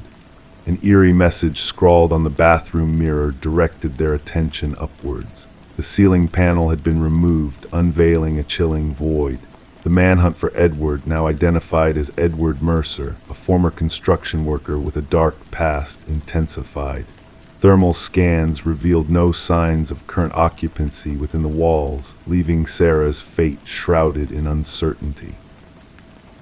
As Detective Morris grappled with the unsettling case, haunted by the thought of Sarah hearing those phantom footsteps above her, he found himself pondering the unseen forces that may lurk in the shadows. Alone in the darkness of his own home, he sometimes gazes upward, listening intently, wondering who else might be listening in return. Story 22. The wooden plank shifted under her weight, a subtle movement that caught her attention. Curiosity piqued. She knelt down and traced the edges of the loose board with her fingertips. The floor beneath her feet whispered of secrets, beckoning her to uncover its hidden truths. With gentle determination, she lifted the boards one by one, revealing a dark, enigmatic space beneath her new dwelling. In the dim light, she could make out a mattress, a solitary chair, and nestled in the shadows, a weathered notebook. Her heart quickened as she flipped through its pages, only to find her name scrawled repeatedly, a haunting echo of obsession. Detective Morgan Reed stood silently behind Sarah Coleman, observing the scene unfolding before them. Sarah's gaze delved into the abyss below, a mix of fear and disbelief clouding her features. It wasn't just a hidden room they had unearthed. It was a violation of her sanctuary, a betrayal of the safety she had sought in this new beginning. "Be cautious, don't disturb anything," Detective Reed's voice was steady, a beacon of calm in the eerie stillness.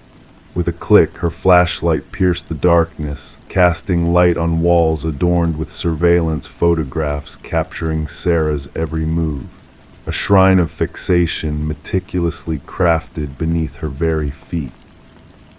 Sarah had acquired the quaint cottage from the estate of Walter Green, an elderly recluse who had passed away in solitude. The property had seemed charming, in need of minor touch-ups, a promise of a fresh start untainted by the shadows lurking within. "I never met him, the previous owner," Sarah's voice trembled. "The neighbors said he kept to himself. The basement access was supposed to be sealed off. The inspection report said so." As crime scene investigators streamed in, their equipment clunking against the wooden floor, a meticulous process of evidence collection began. The mattress, the chair, the notebook, all carefully documented and extracted from the hidden chamber. Forensic analysis unveiled a chilling revelation: Walter Green's fingerprints, an eerie testament to his presence in this clandestine domain. The timeline painted a disturbing picture. Walter had been watching Sarah for years, weaving himself into the fabric of her life without her ever noticing. The fixation, it escalates, the department psychologist's words lingered in the air. From fantasy to reality, the hidden room, a stage set for something more ominous. Detective Reed's investigation took a chilling turn when a former coworker of Walter's revealed cryptic details of Walter's fixation on Sarah. A key found in his locker led them to a storage unit, a replica of Sarah's past life meticulously recreated within its confines. A date circled on a calendar, a word etched in red together. The unraveling of Walter's past revealed a history of obsession, a delusion that had lain dormant until Sarah unwittingly ignited its flames. The truth unfolded in grim detail, a cautionary tale of how close she had come to a fate she never knew existed. As Sarah bid farewell to the cottage, haunted by what could have been, the specter of Walter Green's obsession lingered in the shadows. The case closed, the house sold to unsuspecting new owners, the past buried beneath layers of fresh beginnings. Life moved on, but for those privy to the secrets hidden beneath the floorboards, it served as a whispered reminder of the unseen dangers that lurk, the monsters that remain elusive, and the victims who narrowly escape their own endings, unaware of the peril that once dwelled beneath their very feet. Story 23. The old apartment exuded a sense of history, each creak and groan telling a tale of years gone by. The heating system murmured softly, the pipes whispering their secrets. It was all part of the building's charm, or so they thought, until she heard it. A voice, a mere breath carried on the air, drifting through the labyrinth of vents. It wasn't the ordinary sounds of daily life. It was a whisper, calling out to her, beckoning her closer. Intrigued yet unnerved, she lined in, her heart quickening at the mysterious voice that seemed to know her name.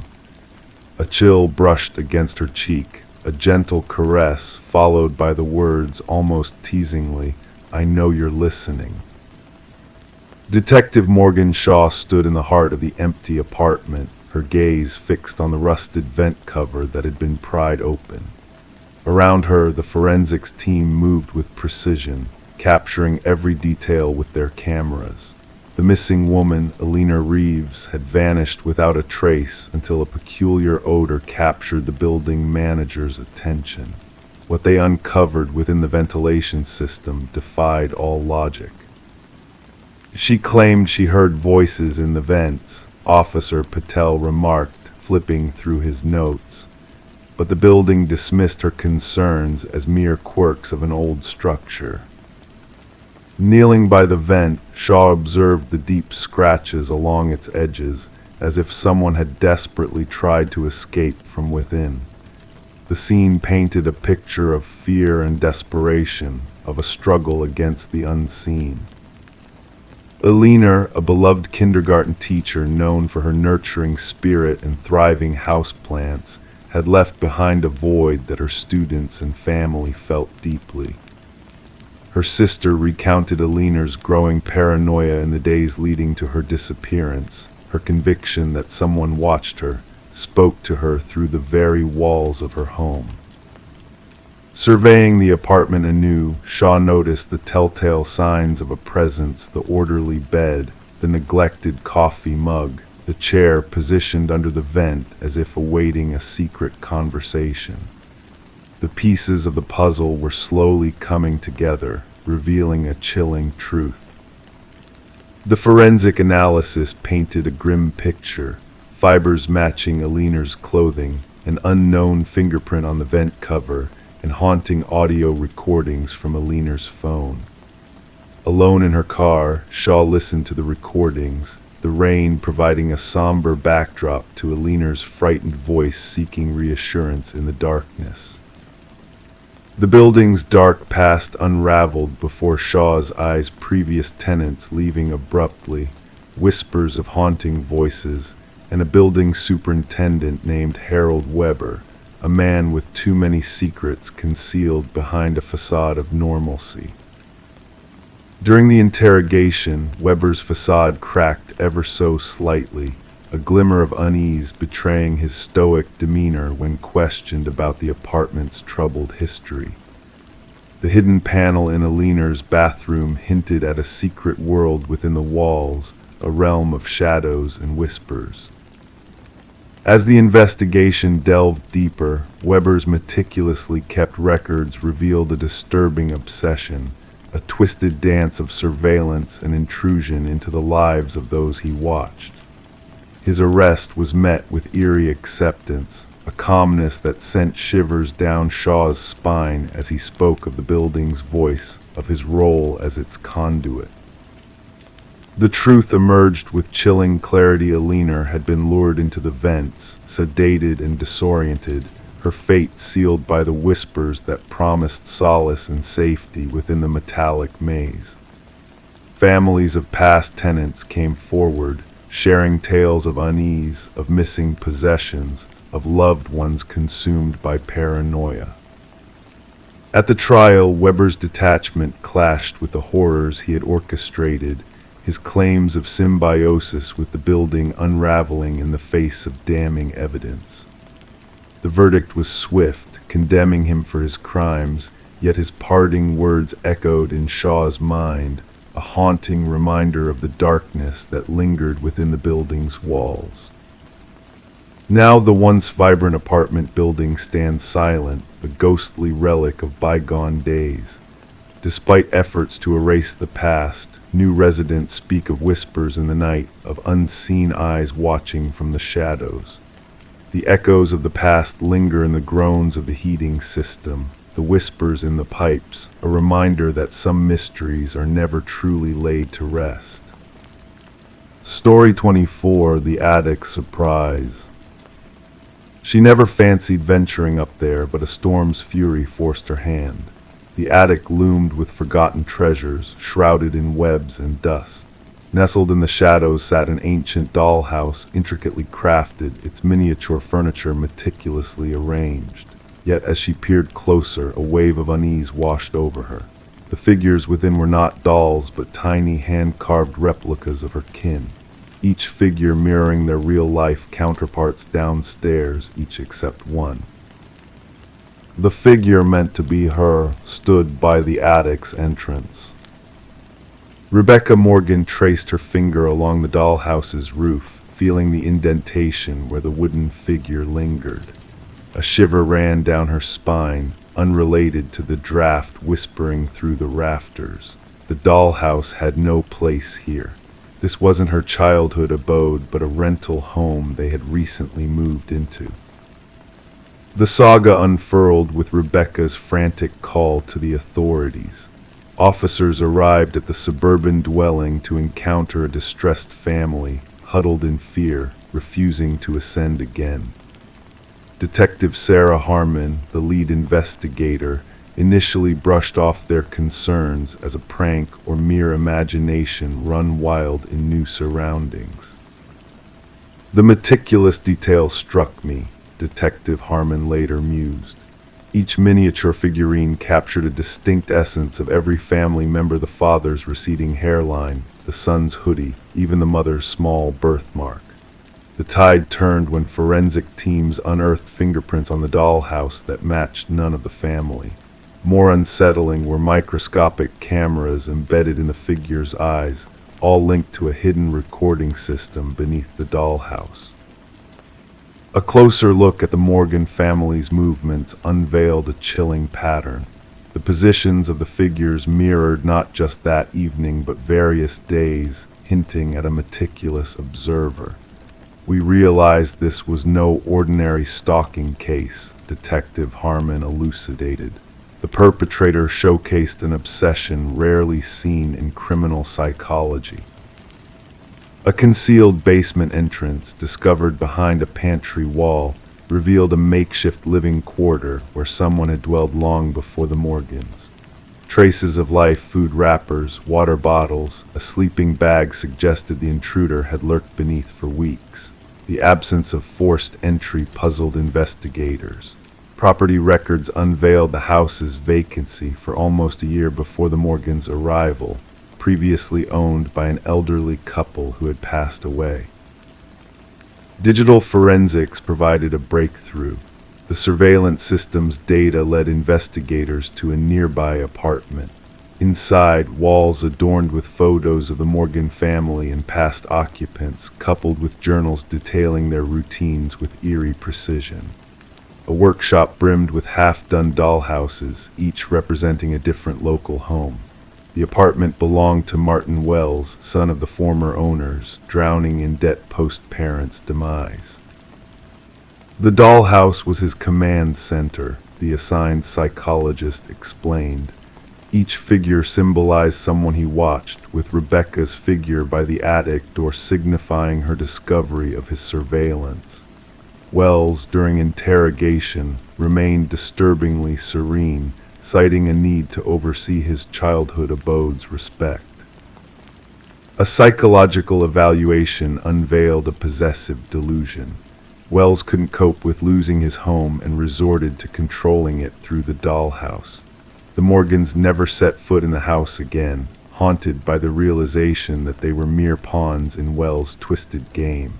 Wells faced charges of stalking, invasion of privacy, and more, prompting a review of real estate laws. The judge, during sentencing, condemned the violation of the Morgan family's sanctity. Wells' journals hinted at 2 years of covert residence in multiple homes, crafting dollhouses for each family. The Morgans relocated, but Rebecca's unease lingered, always feeling watched. She rid their new home of all miniatures, fearing a tiny replica of herself in an undiscovered dollhouse. The case remains a chilling enigma to criminologists, highlighting how long Wells may have gone unnoticed if not for Rebecca's discovery. Wells' fixation on controlling lives through miniature worlds serves as a haunting reminder of the darkness that can lurk unnoticed in plain sight. Story 25. In the midst of renovations, peculiar discoveries often come to light. Forgotten relics, aged newspapers, and faded photographs emerge from the shadows of time. However, when Sarah and Michael embarked on updating their Victorian-era home, little did they anticipate stumbling upon a hidden message concealed beneath the floorboards. Carefully folded, the ancient letter bore cryptic words that whispered, "Beware the one who knocks." As the ink of the mysterious missive danced on brittle paper, a sudden trio of sharp raps reverberated through the silent corridors of the old house, sending shivers down their spines. Enchanted by the grandeur of the estate they acquired at an auction, Sarah and Michael found themselves entangled in a web of unsettling revelations. Detective Alina Reed, a seasoned investigator with weathered hands that had sifted through countless enigmas, arrived at the scene accompanied by her partner. The couple recounted the chilling knock, their eyes betraying genuine fear as Reed delicately retrieved the note, already tainted by their touch. Background checks on the couple yielded nothing alarming, painting a picture of a young, newlywed pair with pristine reputations and stable lives. However, the house harbored a tapestry of complexities woven through its history. Once owned by the Hargrove family for generations, the residence had stood vacant for 2 years following the passing of its last inhabitant, the reclusive yet amiable widow, Margaret Hargrove. Despite no signs of foul play surrounding her demise, a lingering sense of unease permeated the air. Forensic analysis dated the cryptic note to 2 decades prior, hinting at a time of distress and urgency. Delving deeper into the past, Reed unearthed tales of Franklin and Margaret Hargrove, shedding light on a haunting chapter obscured by time. Franklin, a respected retired teacher and skilled woodworker, had succumbed to a state of paranoia in his final years, haunted by invisible eyes watching his every move. A breakthrough emerged during Reed's inquiries with Margaret's frail sister, whose fragmented memories unveiled a chilling truth. Whispers of debts, a mysterious collector named Victor Mercer, and the ominous 3 knocks painted a portrait of fear and desperation that had long been concealed within the walls of the house. Franklin's refusal to settle his debts led to a tragic confrontation that transformed the workshop into a scene of unspeakable horror. As the investigation unfolded, the darkness beneath the floorboards yielded a grim secret. A skeleton, hidden for 2 decades, bore witness to a long-buried crime of passion and fear. With the discovery of Margaret's diaries, a tale of torment and silent suffering emerged, revealing the toll of a secret kept for years. The truth, veiled in shadows and deception, finally came to light. Victor Mercer, the elusive collector, met his fate at the hands of fear and desperation, buried beneath the foundation he once sought to claim. Justice, though delayed, found its way to the surface, offering a semblance of closure to a tale steeped in mystery and tragedy. Sarah and Michael, unable to bear the weight of the house's haunting past, chose to part ways with the estate, leaving it abandoned amidst whispers of spectral knocks that echoed through the empty rooms. The note, a silent witness to the horrors of the past, now resides in the confines of evidence storage, a stark reminder of the darkness that lurks beneath the surface. As the house stands silent and empty, whispers of the past continue to linger in the night, a testament to the enduring mysteries that refuse to be fully unraveled.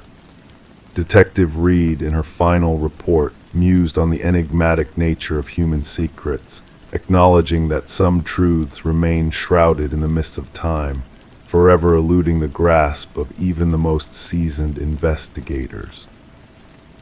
Story 26. In the heart of the city, there stood a quaint coffee shop that held a secret shrouded in mystery.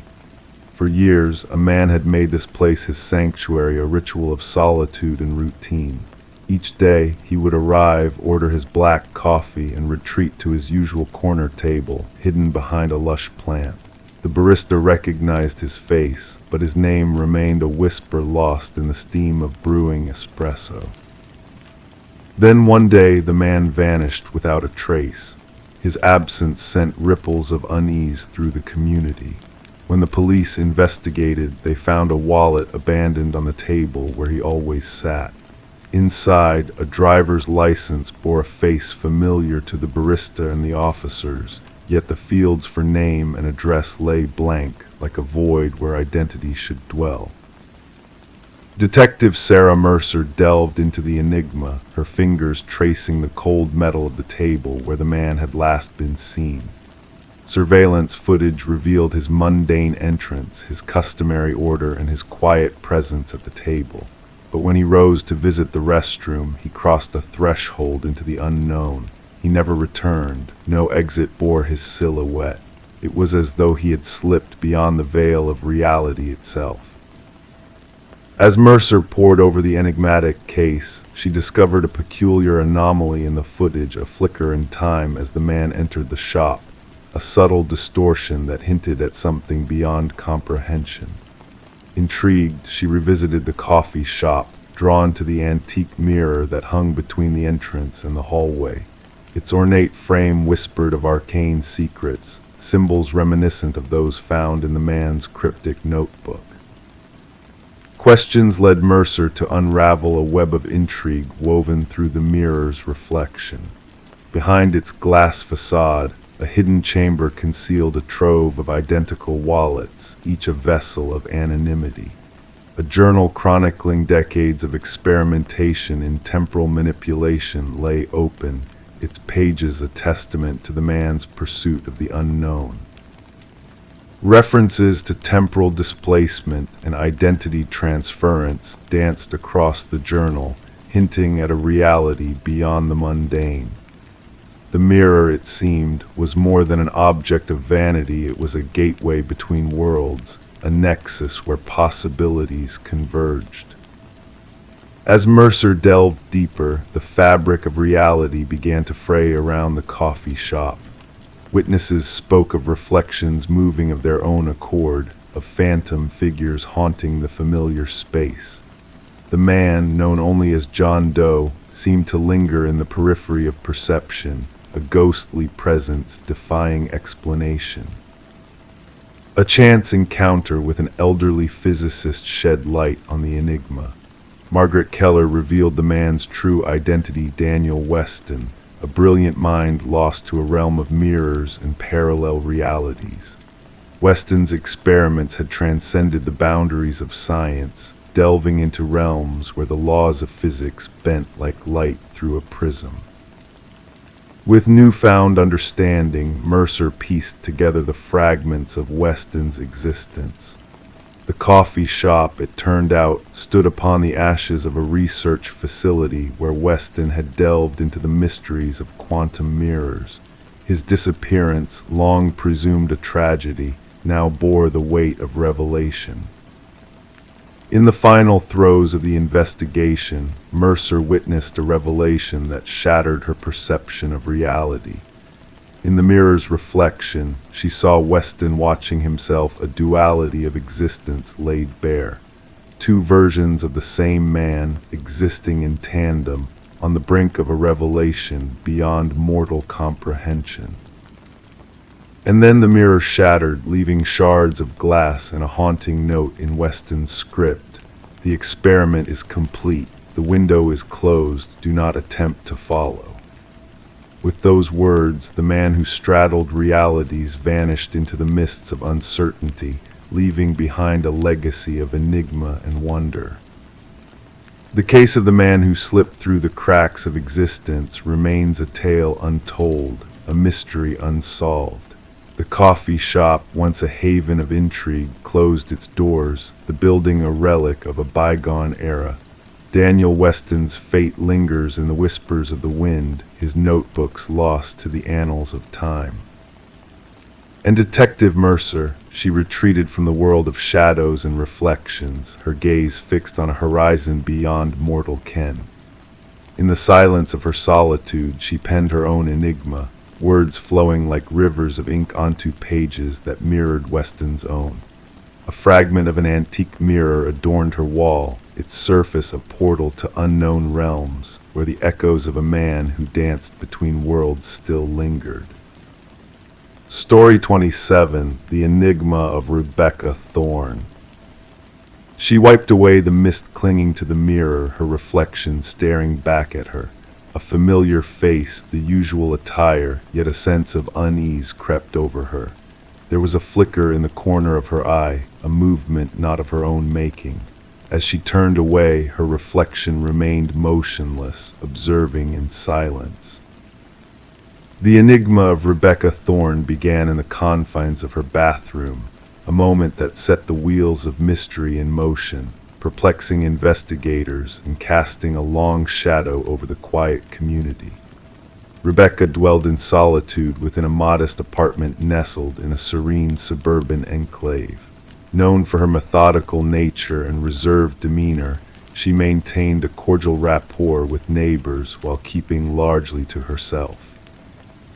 A data analyst by profession, her life revolved around routine and precision, offering no hint of the enigmatic saga that awaited her.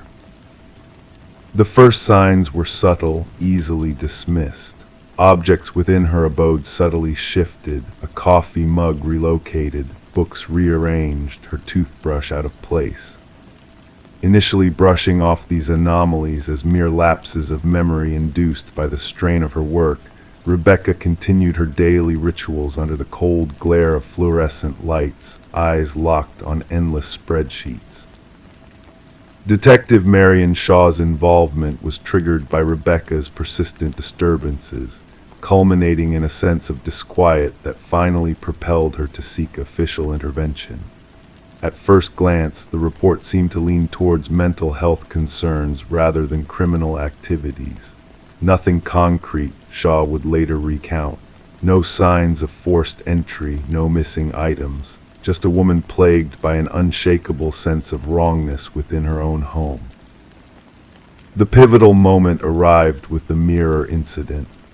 During her subsequent interaction with law enforcement, Rebecca recounted the bizarre occurrence in vivid detail, the unsettling sensation of her reflection moving independently, the eerie feeling of being watched in solitude.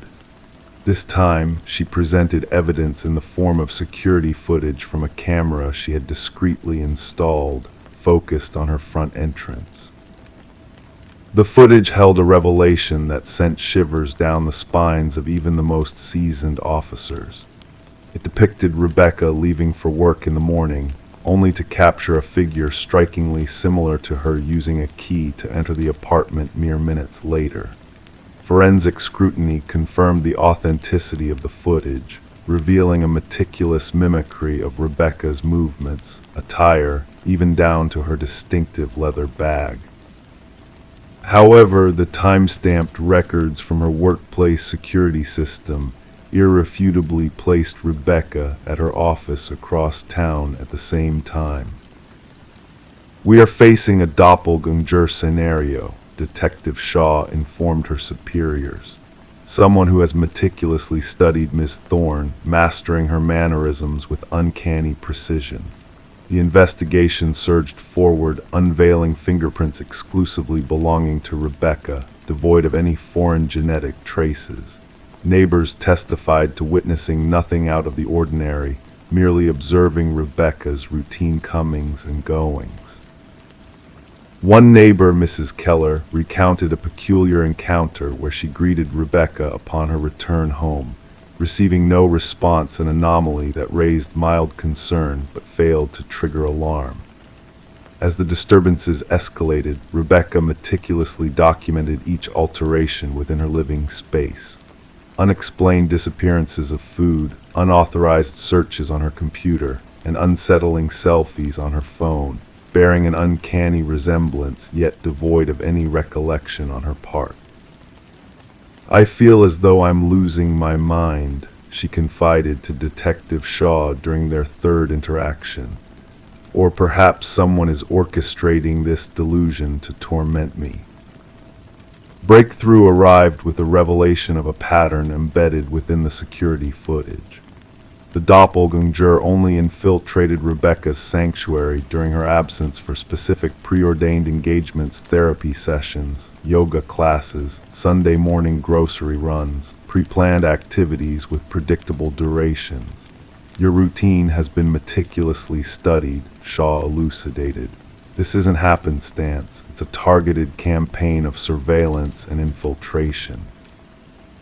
A forensic psychologist postulated a fixation theory, suggesting an individual fixated on assuming Rebecca's identity, gradually morphing into her existence, potentially aiming to supplant her entirely.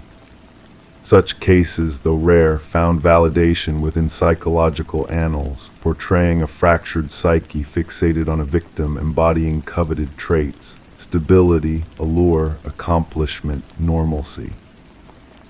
The scope of the investigation narrowed upon Rebecca's mention of a former colleague, Lily Winters, terminated due to escalating erratic behavior.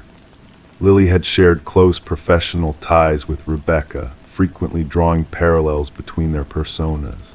Following her dismissal, she inundated Rebecca with a series of unsettling emails hinting at a deeper connection. "We are akin," one missive proclaimed. "Sometimes I feel more like you than you do." A search warrant granted access to Lily's abode unveiled a tableau that transcended from disconcerting to harrowing. A room within Lily's dwelling stood transformed into a shrine-like replica of Rebecca's bedroom, adorned with a plethora of photographs capturing Rebecca's every move, social encounters, and shopping excursions, all clandestinely documented. A closet brimmed with duplicates of Rebecca's attire, a vanity laden with cosmetics aligning with Rebecca's preferred brands, alongside meticulous notes chronicling her gestures, speech patterns, and quotidian rituals. Most incriminating were the practice videos showcasing Lily mimicking Rebecca's gait, gestures, expressions of progression unfolding from clumsy imitations to near indistinguishable replicas of the authentic Rebecca. "She aspired to become me," Rebecca murmured upon gazing at the evidence, "not merely mirroring my existence, but seeking to obliterate me." Forensic examination uncovered sophisticated tools for forging keys and replicating electronic access cards. Lily had meticulously engineered a surveillance network tracking Rebecca's movements, complete with a calendar forecasting her every move. The elusive motive behind Lily's machinations remained elusive. Journals discovered in her abode oscillated between first and third-person narrative, occasionally blurring the lines between me and her within the same passage. The final journal entry sent a shiver down the spines of investigators. "Soon, only one shall endure, the stronger entity shall persist." The imminent arrest of Lily was thwarted as she vanished without a trace, leaving behind a hastily abandoned residence, hints of a hurried escape. Rebecca was ushered into protective custody, relocated to a secure haven under unceasing vigilance. For weeks, authorities monitored every locale associated with her past existence, yet Lily remained elusive. The narrative took a disquieting turn when a security sentry at Rebecca's former workplace reported an anomaly. Rebecca had been sighted entering the premises despite being on sanctioned leave. Surveillance footage validated the claim. A figure mirroring Rebecca's visage had accessed the building using a valid ID, perusing her erstwhile workspace for 40 minutes before departing.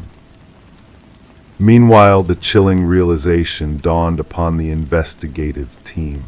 Lily had not fled, but had seamlessly stepped into Rebecca's shoes, assuming her identity while the authentic Rebecca remained concealed. The case lingered unresolved, with Lily Winters remaining at large. Rebecca Thorne chose to forsake her former life, opting to forge a new identity in a clandestine refuge. Detective Shaw preserved a photograph on her desk, a juxtaposition of two eerily similar women, one bearing the semblance of Rebecca Thorne, the other embodying Lily Winters. Oftentimes she scrutinized their countenances, seeking the minutiae that set them apart, the nuances that demarcated one from the other. The truly perturbing aspect Shaw imparted to nascent detectives is not that someone might resemble or sound like you. It's the fervor with which they yearn to assimilate you, eroding their own essence in the pursuit. Identity isn't solely our outward facade, it's our most guarded treasure, and at times its worth becomes apparent only when threatened by another's